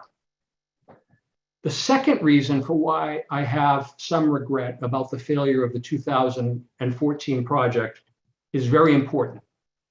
And here I would disagree with David Grisham, who said that a no vote means status quo. A no vote is worse than status quo, and here's why. When the school building committee sought invitations from experts to bid for our project and to do the design work, most of the well-known professionals did not submit proposals. As a lawyer who represents architects and project managers, I reached out to a number of them to find out why. And what I learned was that these professionals do not make money on the work up to this point in the project. When we paid project managers in 2017 and what we have paid so far in this project, please understand that that's basically a break-even proposition for them. This work is a lost leader. They bid to do this work in order to get the construction project. That's where they make their profit. And after the 2014 vote, we had a black mark against us. We were a risk. In fact, some of them had even been able to refer back to social media comments during the election in 2004. We truly looked dysfunctional to them. Now we have a great project manager and a great design team. And I feel after talking to those people that would not bid that we were really lucky to get these experts to help us with this proposal that you've heard about tonight. But I'm very concerned, and please don't take this lightly, that if this vote fails, the town of Swampscott will be in a very disadvantaged position to retain the services of experienced firms for another MSBA proposal. Voting this down will set us back in more ways than one, and that's not hyperbole. But to offset that regret, I'm excited because I know that this project is really great. It meets the community goals. It is the solution that best satisfies the educational mission of our school leadership. It's the best solution financially, and I say that as someone who was a member of FinCom for 12 years, and I've studied the numbers myself. It is the best solution in terms of equity. Equity between our neighborhoods, equity for students, staff, and parents and guardians with special needs and special requirements. We can't afford to wait. We can't kick the can down the road. And on this point, I just want to give some history to town meeting that's part of my life experience in town. Back in May of 1975, the school building committee appropriated $4 million to convert the Alice Shaw Junior High School to a 4-year high school. That was back in May of 1975. That set up the Greenwood Ave building to become a middle school for 6, 7, and 8. The new school was completed in the fall of '77 as I entered the 10th grade. And if any of you have noticed that The school on Forest Ave has some orange brick and some red brick. The orange is the original Shar Junior High, and the red brick is what was added to make it a high school. Folks, the SBC at the time did us no favors. They kicked the can down the road. We should have built a new high school in 1975 so that 15 or so years later, we would have paid off the debt and we would have been able to start working on our elementary schools before the conditions became desperate. Also, not only didn't they protect us for our future, they went with the cheap alternative of moving a middle school into such an old Greenwood building that we put money in to renovate. But it left us with crowding problems back then. The Clark sixth graders had to move to Hadley because Clark was so full. Because Hadley became full, we had to rent St. John's parochial for K1 for K and 1.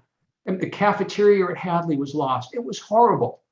They did not step up into the plate, and I've regretted it ever since. They took the cheap way out.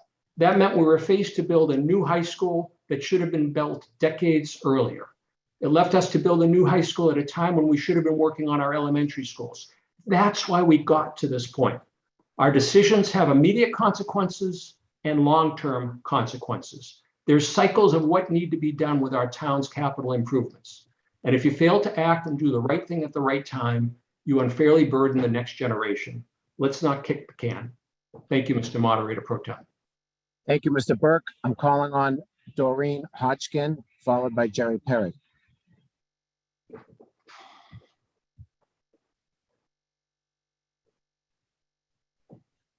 Hello, Mr. Goldman.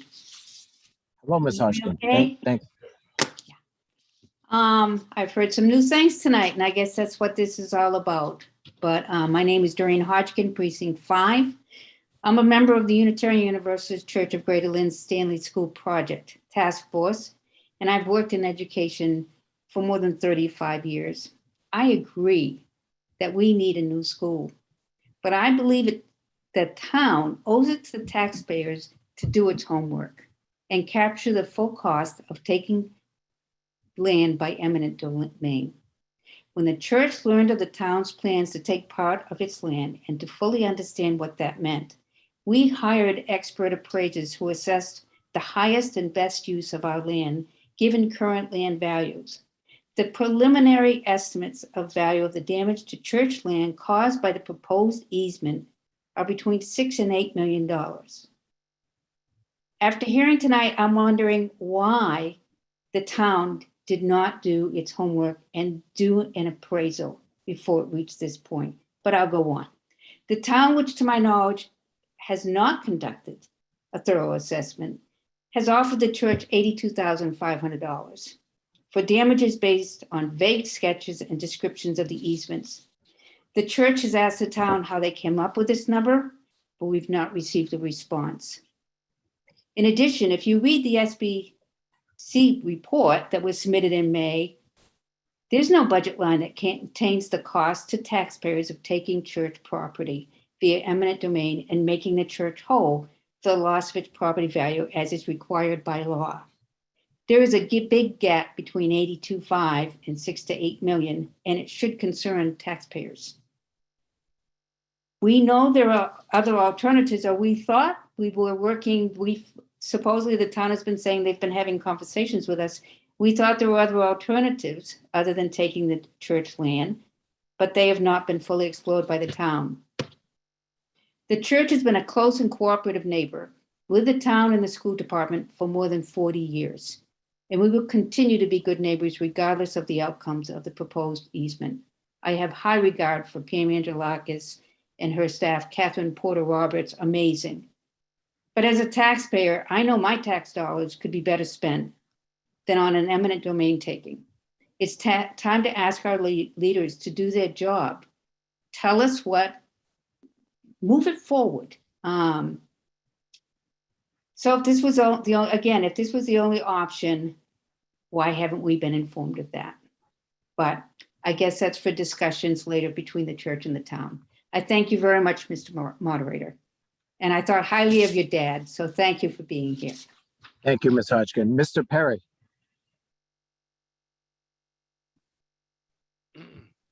Can you hear me, Mr. Moderator? Yes, I can. Good evening. Your father would be proud of you tonight. I know I was of him. Jerry Perry, Precinct 3, Mr. Moderator. I want to thank so many people involved with the process tonight, both for and against. But I think I speak on behalf of most of my fellow town meeting members. I know I'm ready to take a vote on this. Mr. Moderator, I call the question. Thank you, Mr. Perry. Mr. Perry has called the question. That means at this time, we'll have no further debate until we resolve Mr. Perry's suggestion that we call the question, and we'll take a vote. It requires a 2/3 vote on Mr. Perry's request to call the question. This is not the yes or no vote on the school and the easement. This is a vote on Mr. Perry's call of the question. So we're going to have everyone go back to their voting green for yes to call the question and have a vote, or no to not call the question and to continue debate on Article 2. As a reminder to everybody, at the bottom of the screen is a reactions tab. When you click the tab, you see a green check mark for yes and a red circle with an X through it for no. And at this time, I'm asking all town meeting members to vote yes or no. Shall we call the question and end the debate and have a vote right now on Article 2? We're going to have 30 seconds starting right now. 30 seconds where people can vote.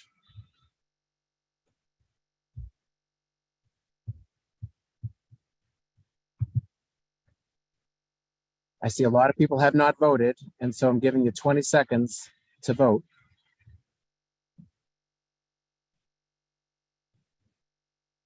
Visitors, of course, cannot vote. Only town meeting members are voting. 10 seconds. 5 seconds. 4, 3, 2, 1. Our voting is done. And I'm asking the town officials here to tell me if they can now register the vote. And I'm seeing a yes. Please register the vote.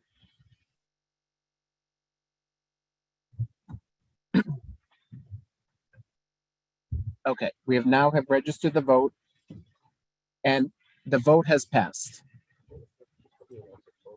I don't see the numbers.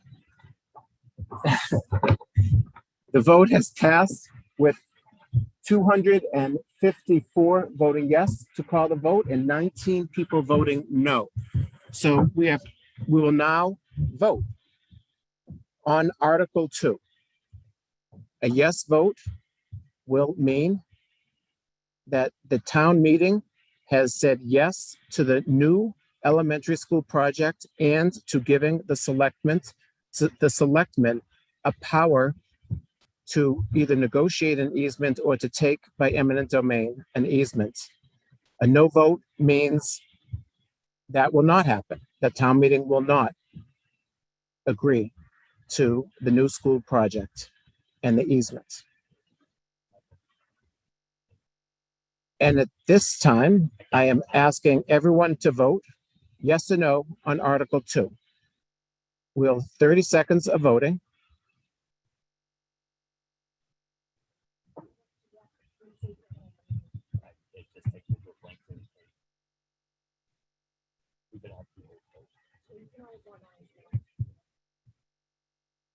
I'm looking, I see that most town meeting members have voted, but not all. 15 seconds to finish the vote. If anyone is having trouble voting, say so now.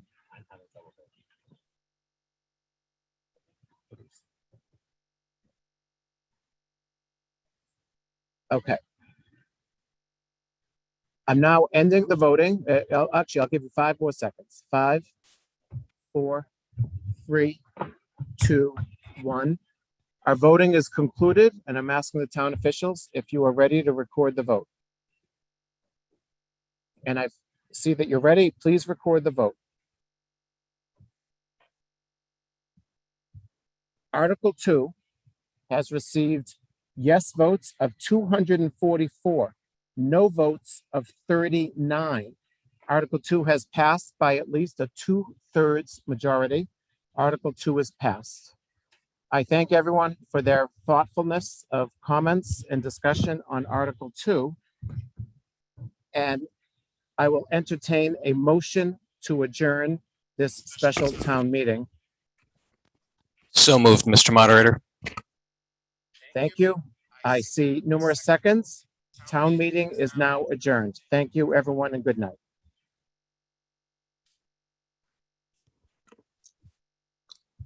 Mute.